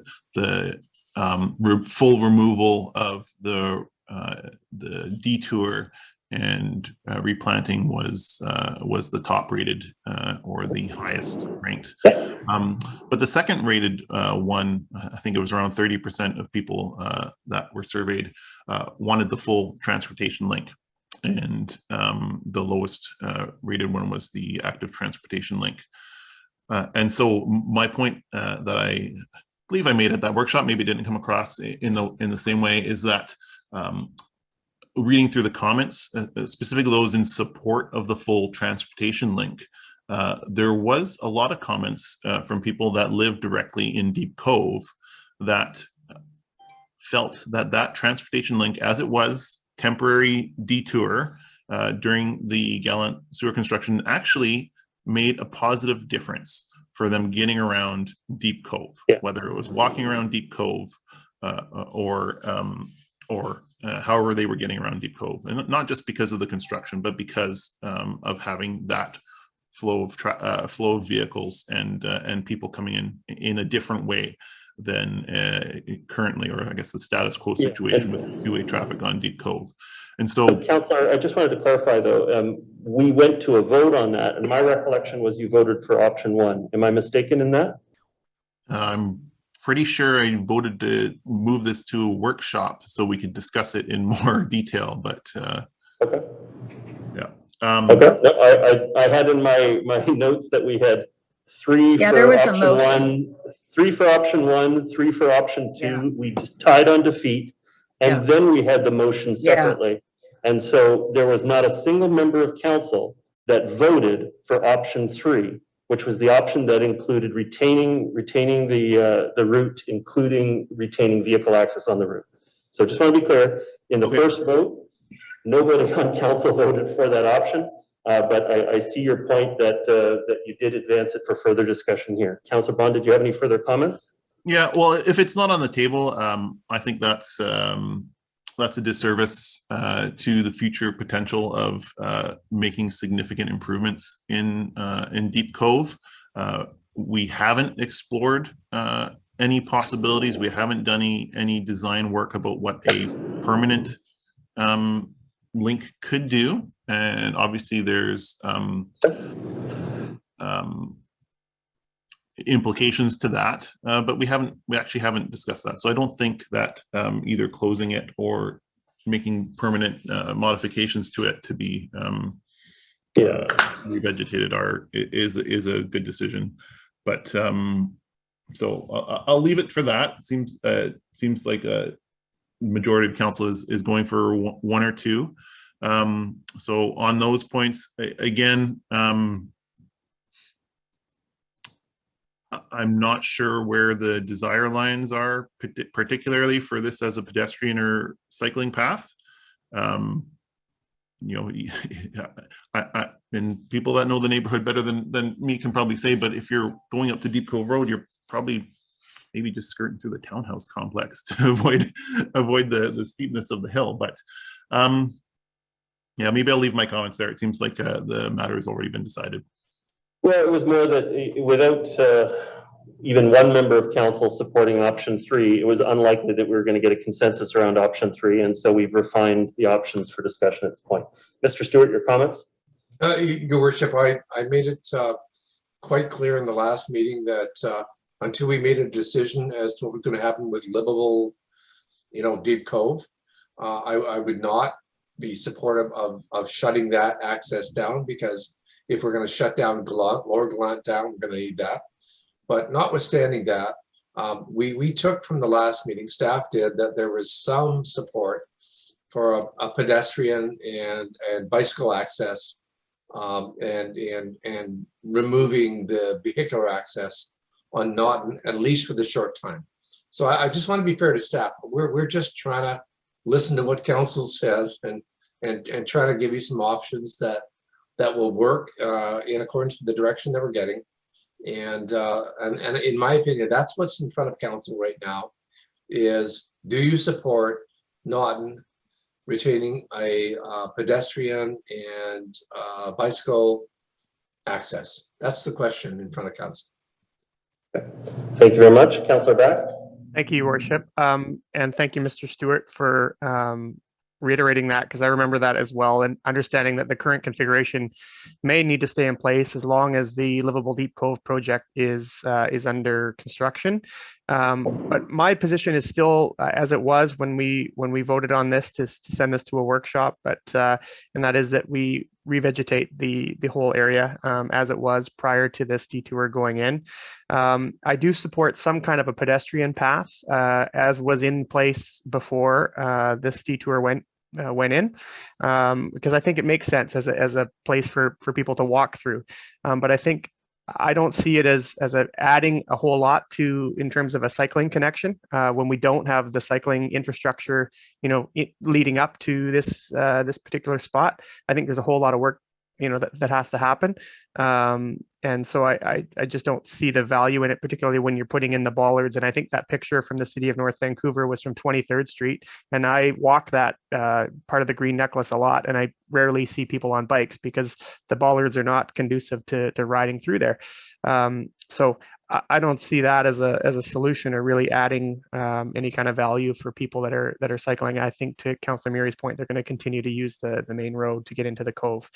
So I continue to have the same position. I support full revegetation of this area in the way that it was prior to the detour going in, with some kind of a pedestrian path in there, but I don't think that's pavement. I think that's some kind of a permeable surface, gravel, what have you, as a little bit of a connector trail, but not a full paved path. Okay, thank you. Councillor Murray? Well, I again will go back to the need for engineering, and I'm sorry that I sound like a broken record, but when you've worked for over 25 years trying to provide direction and solutions to dealing with a problem that has only gotten worse over the years, and all your energy is put into, from a staff perspective, is put into renewable Lower Gallant and a connector road. It's kind of frustrating from my perspective, I got to tell you, when I've been hearing for 25 years the same complaints about traffic and circulation and parking and just overwhelming an area that cannot handle the kind of population that is visiting in the area on a regular basis. It's super frustrating. So I really need to implore council to support some engineering action on the rest of Deep Cove, not just Deep Cove, the village core. There is a whole community. There's one way in and one way out. Councillor, can I press you to comment on the specific item that we're considering? My comment would be that this is a very opportune moment to be able to get some of that work done, because I have been certain from the very beginning about my position on this. I did originally support cyclists until I saw what was happening down that connector. And so now I am looking at a pedestrian path. I think staff need to do some more work on what that pedestrian path would look like. I think Ms. Moxon at the last meeting commented that the infrastructure could be cut back or cut down, not be so invasive and intrusive. I know Councillor Hanson wants complete revegetation. Councillor Back would like some, permeable surface. Tennis courts have permeable surfaces, so the water drains. But it's still a smooth surface to accommodate walkers and buggies and people with mobility issues. I think I don't want to completely remove infrastructure because I think there is a grade differential between Deep Cove Road and Naughton that needs to be addressed. And that is in line with, Spirit Trail access. There has to be a level of accessibility in there. And there's quite a drop from Deep Cove Road to the bottom of Gallant. There's an escarpment there. But again, this is an interesting vote because it could continue to defeat on a tie. We, as Mr. Stewart has said, we need to keep this road in place at least until the work for Lower Gallant and the surrounding expanded area is addressed. So we do have a bit of time. But I will assure you, I will not be supporting any vehicular access on that connector. And I guess I will take the position that the alternatives, I'm going to reserve my vote until I understand where staff, when staff will come back with truly some additional commitment and money to the challenges of Deep Cove north of Mount Seymour Parkway, especially during those summer months, those busy summer months, and those long weekends when nothing, in my opinion, has really changed over the years. And I want some change, and the community wants some change as well. Thank you. Councillor Hanson? Yeah, thank you very much.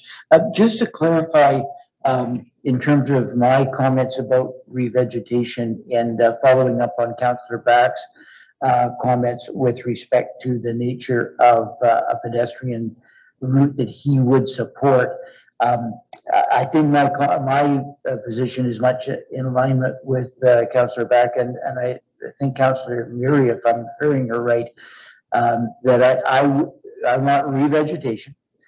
I don't want any transportation infrastructure. I don't want any roadways. I don't want any asphalt.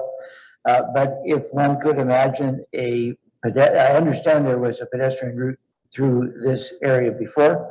If one could imagine an unobtrusive pedestrian route with a permeable surface, I think that would be supported by the community, and I would be prepared to vote for it. Thank you. Okay, thank you. And Councillor Forbes, your comments. Thank you, Your Worship. Can I just ask a question then? On page 31, near the bottom, well, the last sentence of the second to last paragraph, it says the fill would remain in place. Does that mean that the way the fill right now is still going to remain in place with option 1 or 2B? Ms. Moxon? Through your worship, I think what it means, well, that could be up for discussion. I think the direction number 1, which was full revegetation, either you could leave the fill in place or it could be removed, but it does speak to the grade differential. My hand's high enough so you can see them. The grade differential between Naughton and Gallant. If we do want a pedestrian access, to have it accessible, you almost need to retain the fill just to get that nice grade up Cove Road. But we could remove it. We would lose that opportunity to have a decent pedestrian connection. For any direction that has cycling, if that's still on the table, you would want to retain the fill to get a nice smooth grade for sure.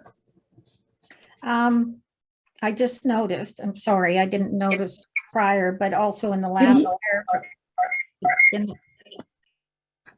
in the last paragraph, I noticed it says the fill would remain in place, but the existing asphalt could be narrowed and reconfigured to prioritize pedestrians. So and cyclists is the sentence.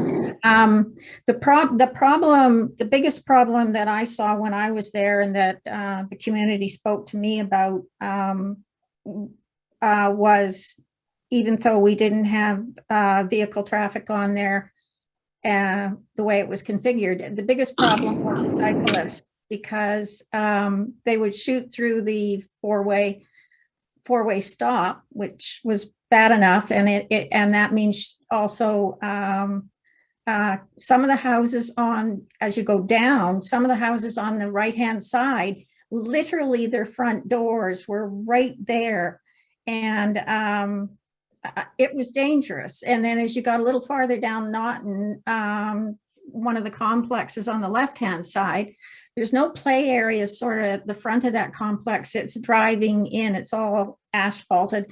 And so the people in there were worried about their kids if a ball rolled out on the road and these bicyclists aren't stopping.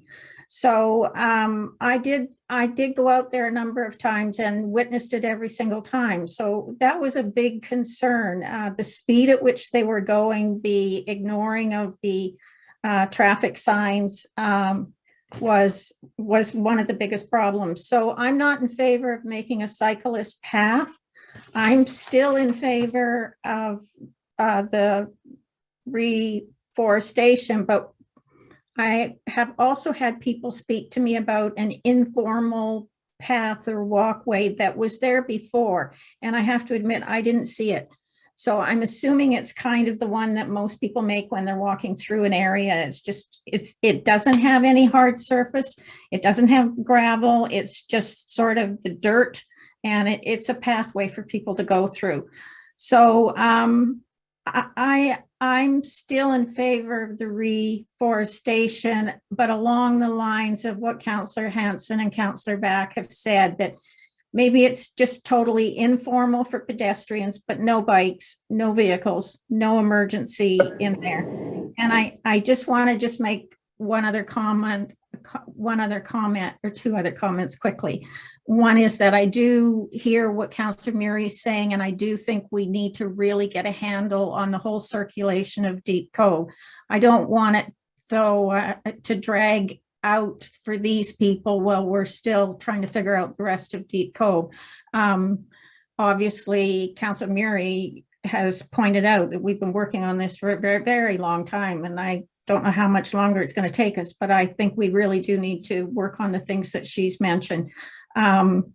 And the other thing is, I guess it was my misunderstanding, but I was kind of shocked when Mr. Stewart said at the last meeting that this wasn't going to be closed until Lower Gallant was finished. I'm not quite sure why that is, because even though we closed off Upper Gallant, because it kind of interfered on both sides of the road, I'm not quite sure why we couldn't do a one-way situation, depending on how extensive Lower Gallant is, and maybe that's not possible. But I just don't want to put these people that have lived with this for so long through another year and a half. So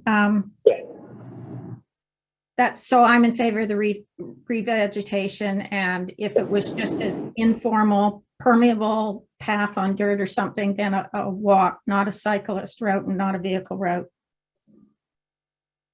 Yeah, I think the option that staff were trying to retain by retaining the detour as an option is because the buses, when they come into Deep Cove, they end up facing southbound, and if you're doing reconstruction of Lower Gallant, they don't have a route to get turned around.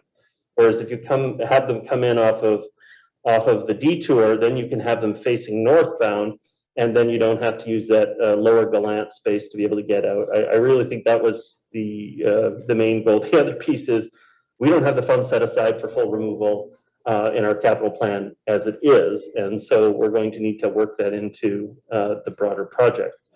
What I'm hearing, Council, and I see Mr. Stewart, you have your hand up, but before I do, what I'm hearing now is that we have 4 members of Council that have said that they are interested in a connection that is largely revegetated but has a modest pedestrian path option in the space.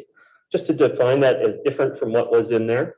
The old path that was through there, I wouldn't even call it a goat trail. It was fairly unstable. It certainly wasn't all ages accessible. You kind of had to pull yourself around the trees to be able to go. It was so it was quite steep through the space. It was a lovely little spot, but it was definitely a very narrow pedestrian route that was really quite stepped as you went up there through that space. I think what would be contemplated is something that is using at least the grade and contour created by the temporary detour in order to be able to not have the pedestrian piece be nearly as steep as the way it was before. But I think I'm hearing actually a majority of Council coming to the conclusion that that's where we're going to land, is on largely revegetating, but retaining a more accessible pedestrian route than was in that space in the past. Mr. Stewart, is that what you're hearing as well? Yeah, your worship, I just want to make it very clear. When I'm saying that we need to retain the right to have that emergency access once we decide on what's going to happen with Lower Gallant, I'm just being very practical about that. But that doesn't mean that I'm not being sensitive to council and the community's obvious direction. And so we really come down to two options. What I'm hearing is it a pedestrian only, or is it a pedestrian and bike? And I'm hearing that it's not a bike access. So, and that's fine, but we just need this direction from council and staff so we can move on and get our planning done.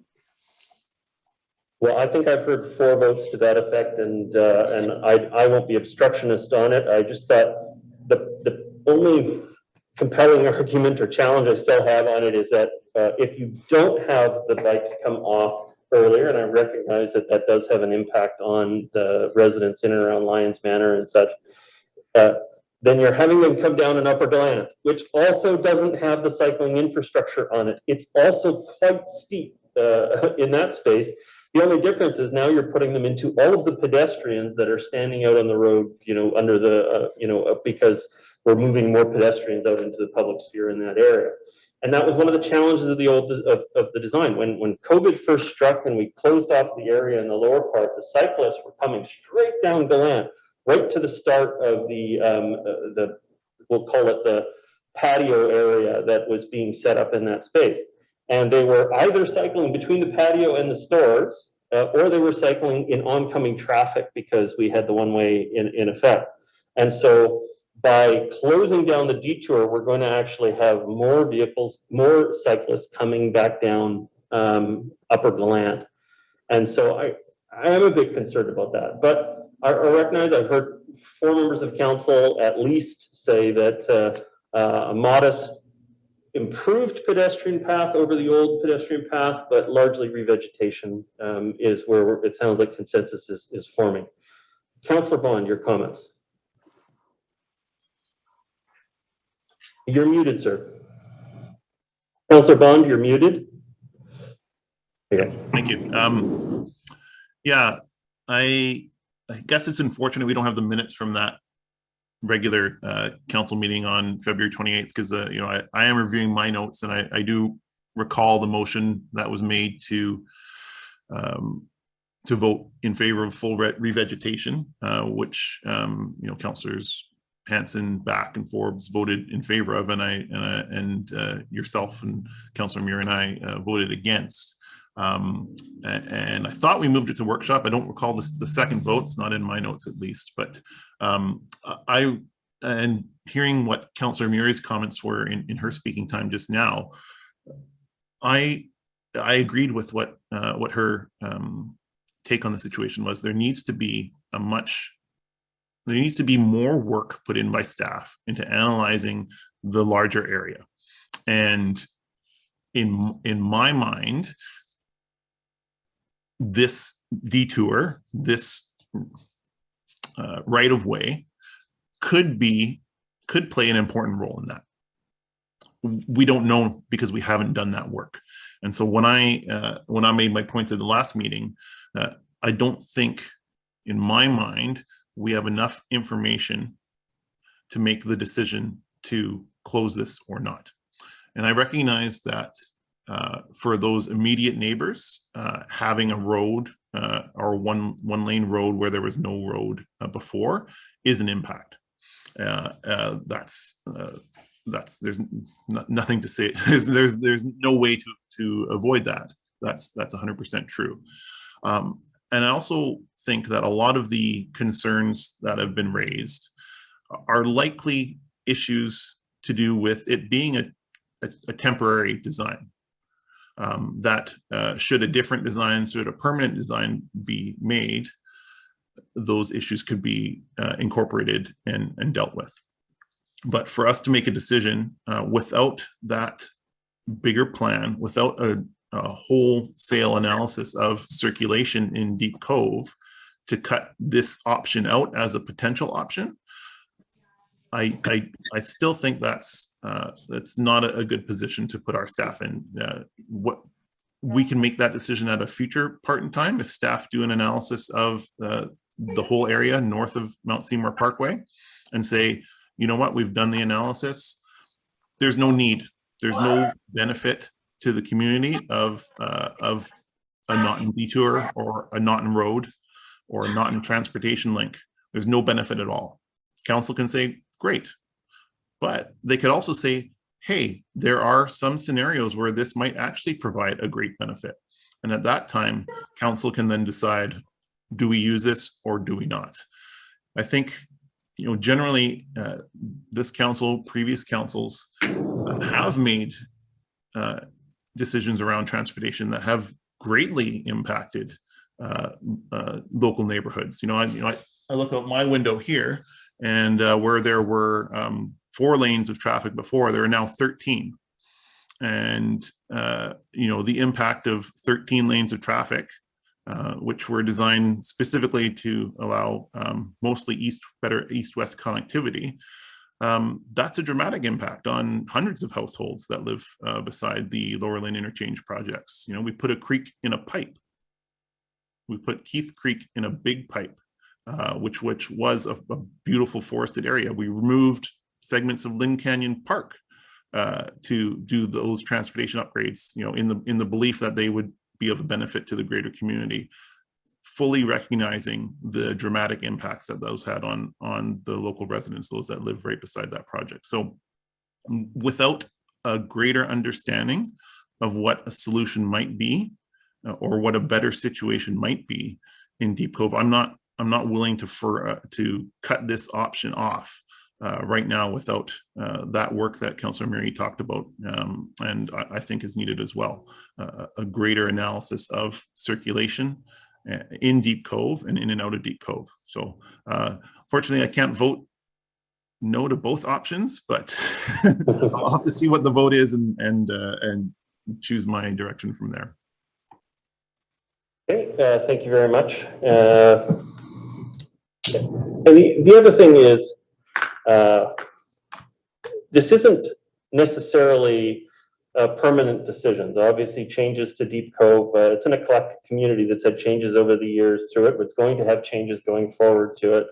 And if there are future circulation decisions that are made, then we may make different decisions as to how we reallocate space within the area, and we may make changes and upgrades.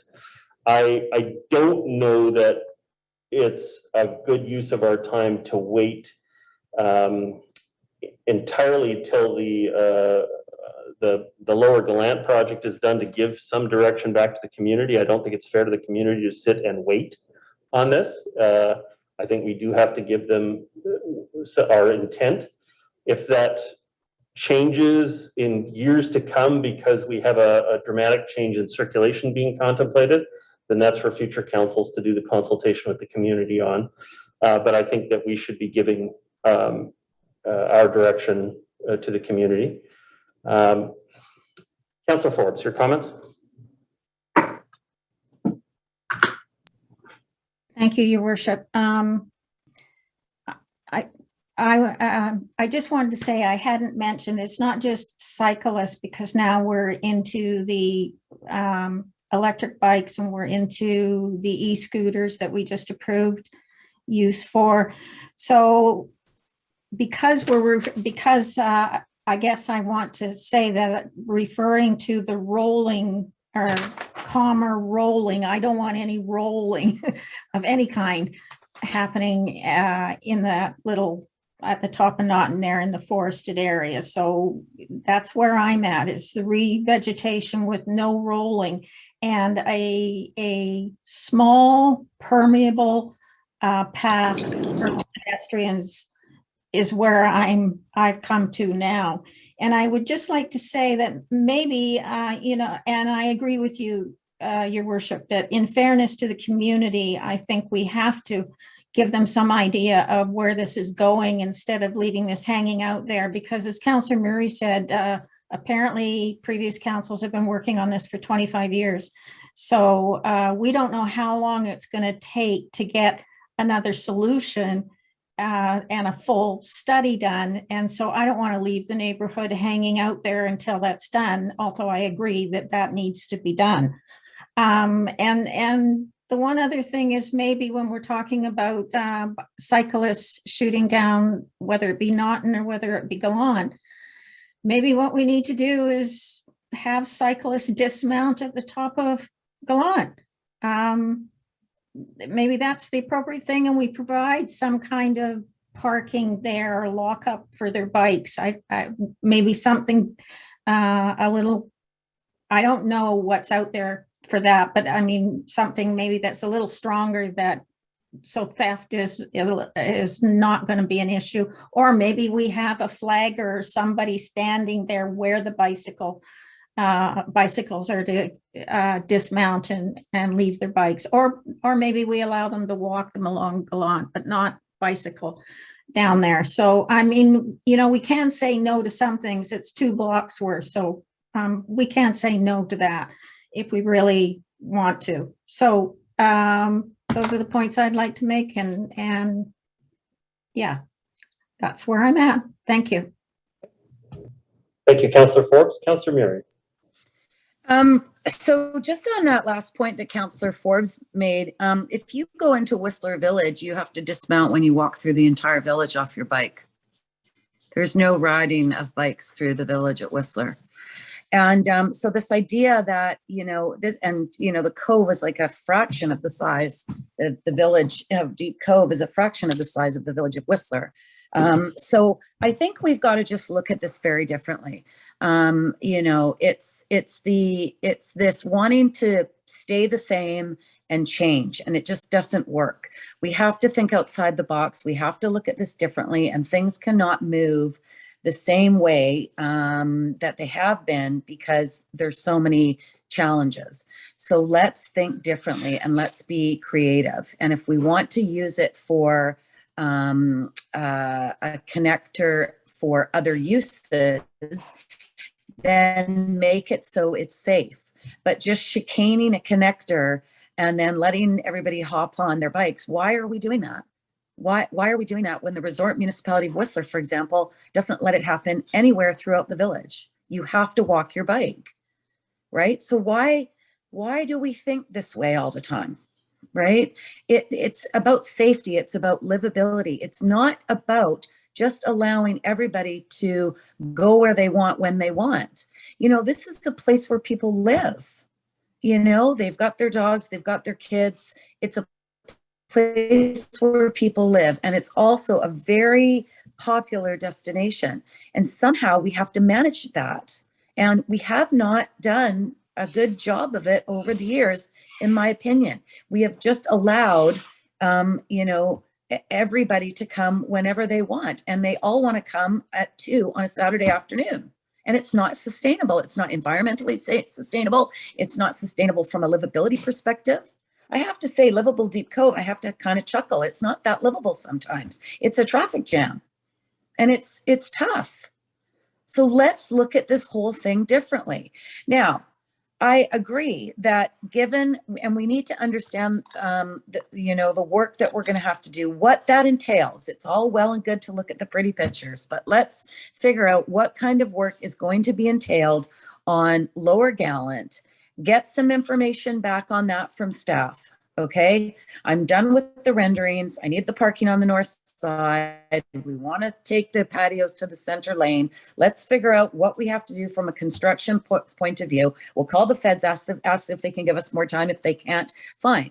But let's find out what the logistics are, what this connector is going to need to be used for to get the buses down, et cetera, while we're doing the work on Lower Gallant, because 6 to 9 months, another long period of time that is going to be painful for the merchants and the residents. Come back with that information, and then we can move forward on a decision as we go. But to suggest that we are going to allow anything other than walking cyclists down to the village and pedestrians on that connector, I will not support. cars, and the idea that it has to be an emergency access is a red herring. And buses down that connector is not something I would be in favor of. And I hear all of council saying that now, including the mayor, and cars as well. But we need some more logistical information about timing of all these things. I also want to know, when we built the Keith Road Bridge, we planted right away as soon as we widened. Parks went in and started to plant in Bridgman Park. I want to know why we cannot start planting right now. Well, now we're going to get into the hot season again, but I'm choked that we didn't start planting even on those upper areas of just below Deep Cove towards the north. Why we didn't start planting up there? I'm disappointed, and now we've lost another season. So I want to know the planting scheme and what we can do and what we need to reserve based on the comments from council of cutting this structure down to make a more accessible, less of an impacted area for the neighbors. Thank you very much. Okay, at this point, I see we've kind of exhausted the council speakers list, and I see we have members of the public still attached to the meeting. Sorry, Councillor Murray, just before I go to the public, you had an additional comment? Well, I just want to add in that I'd like Mr. Joyce to respond in regards to the long weekends, the flaggers, the RPO, and the local traffic only on the narrow streets and the lanes, the comments that I brought up at the beginning. I think Councillor Bond's interested in looking at circulation north of the Parkway. Councillor Forbes has spoken about it as well. I think Councillor Hanson understands it as a resident of the Seymour. And I think Councillor Back has also piped in that there's a lot of issues that we need to address. So can we, respectfully, I need to hear that we're actually going to put some money and some commitment in and at least assessing what's going on and bringing back some actions for us to support going forward. If we have to amend the budget to be able to deal with this, but this summer cannot be like every other summer. Those long weekends are nuts. So then with all due respect, Councillor Murray, what we're talking about now is restricting access to Deep Cove. We spent 2 years with SFU and a direction from council of various groups in the room, whether they be kayakers, people from the rest of the community, people across the water, a broader community, to look at how Deep Cove would function. And that's what we've got. Council just endorsed 18 months ago a new RPO parking policy that, again, if we did it today, it wouldn't come into effect because there's nobody there to cause a parking issue, which is why we haven't done those studies. Typically after the May long weekend is when we get those people that come into the Cove. But as I listen to council more and more, it's really about restricting access into the Cove and turning those roads and the streets and the parking to the people that live in that neighborhood. And that's council's desire to do that. And you and I have talked about Horseshoe Bay that operates that way. But to look at it in creating more parking or circulation or more roads, sure, we can look at doing that or hiring somebody, but the chances of doing that in what we have in a road configuration in Deep Cove, our options are incredibly limited. So staff have managed, and we will do what we did last year. We'll have the local signs on the streets, additional park rangers, we'll have increased bylaw throughout, but we're not stopping the people that are coming across from Burnaby and Port Moody and Coquitlam to visit our little small part of the world. So Mr. Joyce, thank you. I just heard what you said. So what is the restriction and what is our challenge in hiring flaggers on long weekends, Easter long weekend, the August long weekend, the Labor Day long weekend? No, we don't. Yeah, we really don't. We have flaggers. I passed them, Councillor Murray, right at the corner of the pub. I passed them, and Aaron can speak to this as well. We have signs that say local traffic only on all the little streets that go in. We typically start on the May long weekend. We hire additional rangers at that point when they start as well. As far as what Steve and I have been talking about, we've hired Mott McDonald to have a look at what staff have done, take it out of our hands right now, which is building on what council has said tonight, to look at the whole parking north of Mount Seymour Parkway. And I think that's what council's asking about. Some of the decisions we've made at staff with the overall parking and other things they may consider to improve the situation, and there are going to be some really big changes for council if they want to go in that direction. But that's what we've done with the parking now. We've moved it off into someone else to look at that. So we don't need any money for that. That process has already started. But Aaron, maybe you can comment so what we've got planned for the summer. Sorry, Councilor Murray, but maybe Aaron We put can in comment. flaggers because of a pandemic. Sorry, I can't have We everybody put talk. flaggers in. Councilor We Murray, I have- We can't put have- flaggers in because of the, Okay, you're going to be muted then. I can't have everybody talking over everyone. We can't hear you here in the chamber. Okay? thank The you. next speaker. So Sorry, Councilor Murray. The next speaker is Ms. Moxon. we need something with more to Mr. Joy, Councilor rather Murray. than just react. Mary, you may not be able to hear me, but there may be some technical problem. You're not the next speaker at this moment. Ms. Moxon, do you have a comment? Sure, I'll just respond briefly that we do have flaggers on long weekends, busy weekends. Our rangers will look at the weather forecast, and if they feel it's going to be a nice weekend, they call in flaggers, and there will be flaggers there at the Lantern Panorama to manage the volume of traffic that comes in and keeps people moving so that we don't get that bottleneck right in Deep Cove. Okay, thank you very much. Councilor Murray, your comments? Thank you. So flaggers were brought in primarily because of the pandemic and the amount of people that were coming into the area. It is not a consistent role that happens throughout the long weekends and those busy summer weekends. I'm sorry, it's not. It is on a one-off. Let's clear that up In the right now. report, Can we clear that up right now? Mr. Joyce, are you going to be using the flaggers through the summer going forward at this point for the remainder of the year on busy weekends? Yes, Your Worship, we will. And Thank you very I much. beg to disagree. We have used flaggers prior to the pandemic in those situations. Okay. Thank you. Back to you, Not Councilor often. Murray. In regards to the RPO, we've had a number of applications from areas within the Cove that have applied, and they've been told they have to wait 2 years. Okay, Mr. Joyce, you have a response on Your RPO? Worship, we've had 6 applications, that's 12 blocks. And if we did the studies today within council policy, there would be no RPO because there's nobody parked there. On a rainy day like today, there's nobody there. So the studies are best done after the May long weekend if they have any chance to making council's new policy for RPO. Except my point with that is that we already know that the roads are filled with cars. We don't need to assess any more surveys in regards to RPO because we know the streets are filled with cars. This is the problem. So again, we're waiting another year to assess an area that we already know in the summer months is filled. Mr. Joyce, if we have limited parking within Deep Cove in certain months, the high season months, then that is helpful to the residents.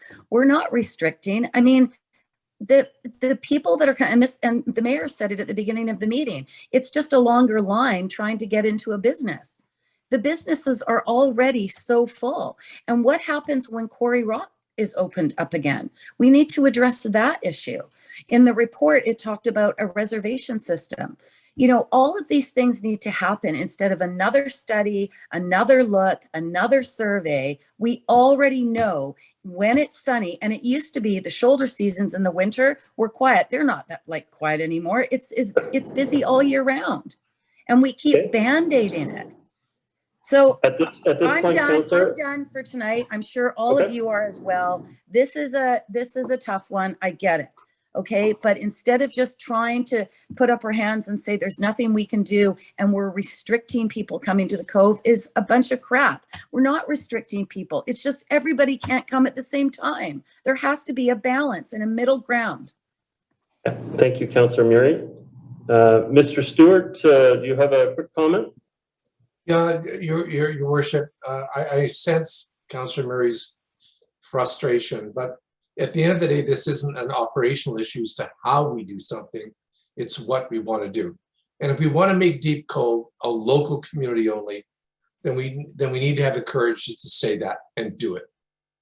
I'm not saying that. There's a balance. No, I think, again, what you heard from many members of council, it's about managing the impact wherever we reasonably can. And so it's not a closed area, but we're trying to just manage the impact where we reasonably can, which may be impossible as communities around the Lower Mainland are building smaller and smaller units. People are leaving for the entire day to come to destination recreation. It's hitting all of our parks. It's hitting Headwaters, Kate's, Panorama. It's hitting all of our parks, and it's causing a tremendous amount of stress. But at the same time, this isn't about walling off the area. It is about trying to manage the negative impacts as best we can, which may be an almost impossible thing to do. But we're trying to put more tools in the quiver of staff to be able to respond. We added the RPO option where it could be blended, where you have a time limit for a non-resident, but you can blow through the time limit if you are a resident in some cases. I think that we're going to have to explore some more of those options this summer. Mr. Joyce, do you have a further comment? Yeah, I agree. And I agree with Councillor Murray actually on talking to myself, to the businesses. There is too much peak. There's too many. So it's that balance of how do we knock that off. You just suggest, Mayor Little, or entire blocks we turn over or whatever. Where is that sweet spot? Because there is a tremendous pressure on the Cove and has continued to grow. But where is that point where we've got enough traffic and it is? And maybe technology will help us. I'm dreaming of the day that somebody in Coquitlam or Port Moody has a system whereby they look and they know there's no parking in the Cove, and so they don't bother coming. I've talked to council about when they do cross the bridge, they'll circle around and around till they find something. But if we can stop them coming because we all full up, there's plenty of examples in Lower Main now. Beach Grove, my old town, where they bust people in from the rec center, or Port Moody, Belcarra, they shut people down at 9:30 and the park is closed. We've just got to find where that balance is. And that hopefully maybe that'll come out of this results, but we'll see. We'll get something to council. Thank you, Mr. Joyce. It's obviously an issue of great passion, both on our council and in the community. I would like an opportunity for staff. I would like an opportunity for members of the public to comment. This is our policy. So at this point, I'm going to go to Peter Teven. Peter, you have 3 minutes to address the council. Okay. Your worship, is there any value in deferring to the local residents first? I'm going to go for about 10 minutes, but I see only 3 speakers at this point, so we should be able to fit all 3 of you in. Okay, thank you very much. Well, just to put my comments in context, I live near Deep Cove, but I'm at the top of the hill in Indian River, so I'm not in Deep Cove. That gives me a little bit of an arm's length view of this whole picture. And my comments have to do with both sections of tonight's workshop. The first thing, when we started out tonight's workshop, we started with the statement that that a livable Deep Cove was an objective statement. And if there's one thing that I've really learned through this process and other similar ones, is that there are new meanings for words that don't necessarily mean the same thing to all people. I think if you went out and asked 50 citizens what the word livable means, you'd get 50 different definitions.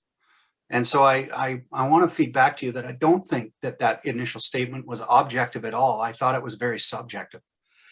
What I was looking for in this plan, and I don't see it yet, is a big picture view of what will the Cove look like when all of the pieces fit together.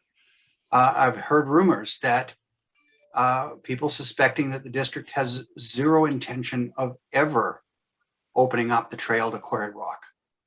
I think we need a definitive statement on what that will look like. What are the different groups of users, and how will the area function for them? And what function, for example, does the government wharf fulfill within the community? It used to be a hub of transportation. That's why it was built in the first place. The other thing I want to highlight to you is public input. On page 8 of the staff report, it shows this public engagement spectrum. There's 6 columns in this report. And here we see the second to left most, the one that doesn't even say, we'll get back to you and tell you what role your input played. I don't think there's any member of the public that would acknowledge anything but the right 3 columns of a spectrum. And you guys all acknowledge there's a big divide in the community. And I submit to you that part of the reason that divide is there is because, number one, words no longer mean what we thought they meant. And number two, there's no commitment to public input. You guys have all talked about it, but here we have a spectrum that's saying, yeah, we're not even going to get back to you about what it is that we thought you heard. So I submit part of the reason you got to divide is because the trust that the community has for both staff and council in this time, I think is at a long time low. But I don't say that from a condemnation point of view. I say that from the point of view that if you pick one of those three right columns and you stick to it, I think you have a chance to rebuild that trust. The last thing I'll bring up is this. If you're going to leave a large bit of fill in, then it's probably very prudent to have a geotechnical survey done of that, because we know what's happened in the North Shore district or North Vancouver district in the past with large areas of fill. They've washed away.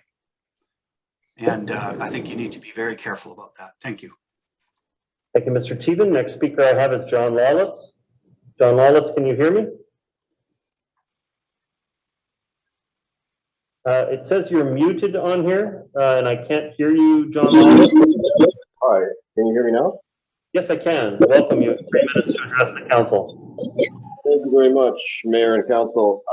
I want to make a very short, but I think important point is that the community has spoken very clearly in any number of ways, and I won't go into them because you all know what they are. There's the ideas board, there's a petition, and there's the final opinion taking that Ms. Moxon managed. The community is very clear that they do not want vehicular traffic on that detour ever. And you can send it out to staff to look for solutions, and you can look for, seek out a larger traffic solution plan, whatever you want to, whatever you want to call it. But the community has made it, it can't be made any more clear that they do not want traffic on that detour. And that's all I just want to remind everybody about that, particularly Matthew Bond. If you want to send this out for more study, the community has made it very clear what they want, and you can give it to technocrats or engineers and ask them for solutions, but it's going to come down to the community does not want traffic, vehicular traffic on that detour. I think you could talk about whether you want to have cycling or not cycling or a pedestrian pathway or whatever. I think people are generally opposed to cycling as well, but they do not want vehicular traffic on that detour. Thank you very much.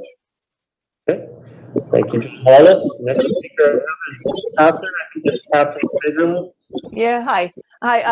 I'll be really, really quick. I just wanted to make I just made some notes while I was listening to you. When we were talking about the Livable Deep Cove, just regarding the parking lots, that thank you very, I mean, it's really, really good that you've opened up the parking lots at the various schools. But as I walk around the Cove, even during this pandemic, these pandemic years, what I see, and this has been mentioned before, is a bunch of people circling around the few spots that are closest to the Cove because they've got families and picnic bags and all kinds of stuff to bring, and it's just too far for them to walk with all that stuff. So that's part of the problem that you're going to need to be looking at addressing, and I don't know how you address it, but it's not great. Resident parking only. I like the idea of it being a hybrid kind of thing, like people who are not residents can park for a certain period of time. I can tell you, if we have residents, I live on Deep Cove Road. I have very limited parking in front of me because my little school is right there. When my daughter comes to visit me, she needs to park on Deep Cove Road, and it's very difficult to find spots. If you make that if you make that residents only, she won't get a sticker because she doesn't live with me. So please consider that as well. Regarding the parking down at Lower Gallant, Aaron was talking about, Ms. Moxon, sorry, was talking about the various places that will be returned. I'm hoping that you'll put some of those spots as 15-minute or 30-minute limit, because people who are stopping in to, as I said, to get a pizza or to get something from Honey's or something like that, if it's a 3-hour parking limit there, they're not going to get in to get, and that won't do the businesses any good at all. Regarding these one other thing, we dropped during this conversation, we dropped the idea that not in detour is required for emergency egress or emergency access. And I sent you a letter saying why I totally agree with that. But what I would like to say, and there are alternate routes into the cove, but what I would like to say is if we're going to basically ban or mandate that those are the alternate routes, there's a couple of really, really bad corners. One is the one that as you come up past Cove Cliff, turn right, and then you turn down towards the cove. That's a really blind corner, and there are kids that are walking across that street all the time. So by all means, I'm not in favor of the detour as being an emergency access. I don't think it's in the right place, but I do think that there needs to be an alternative emergency access. And I think when we're talking about spending money at looking holistically at the cove, let's also look at making some of those roads a little bit better for not just for emergency. I mean, obviously, if it's a fire truck, it's a huge truck, and even buses, they're pretty big. But even just for all the hordes of people that come to the cove and choose not to sit along in the lineup along Deep Cove Road, they're using those roads too. And I think we can make those roads safer. Safer doesn't mean wider, by the way. That's what happened to Deep Cove Road, and people started speeding. So thank you very much. Thank you for your comments, Catherine Figerman. Okay, Council, I think we've had a productive workshop. We certainly heard the passion for staff, members of council, and the public on this matter. I think it's been a good discussion. I think it's probably a discussion we're going to have again several times in some form or another, because this is an area that we all love so much. At this point, I think we've completed the intent of the evening discussing these two items, and so I'm going to accept adjournment if somebody moves adjournment. Moved by Councillor Hanson, I accept. Thank you all so much for your participation. Thank you to staff for all of your work preparing for this meeting, and have yourselves a great week. Good night. Good night. Good night, everyone. Good night.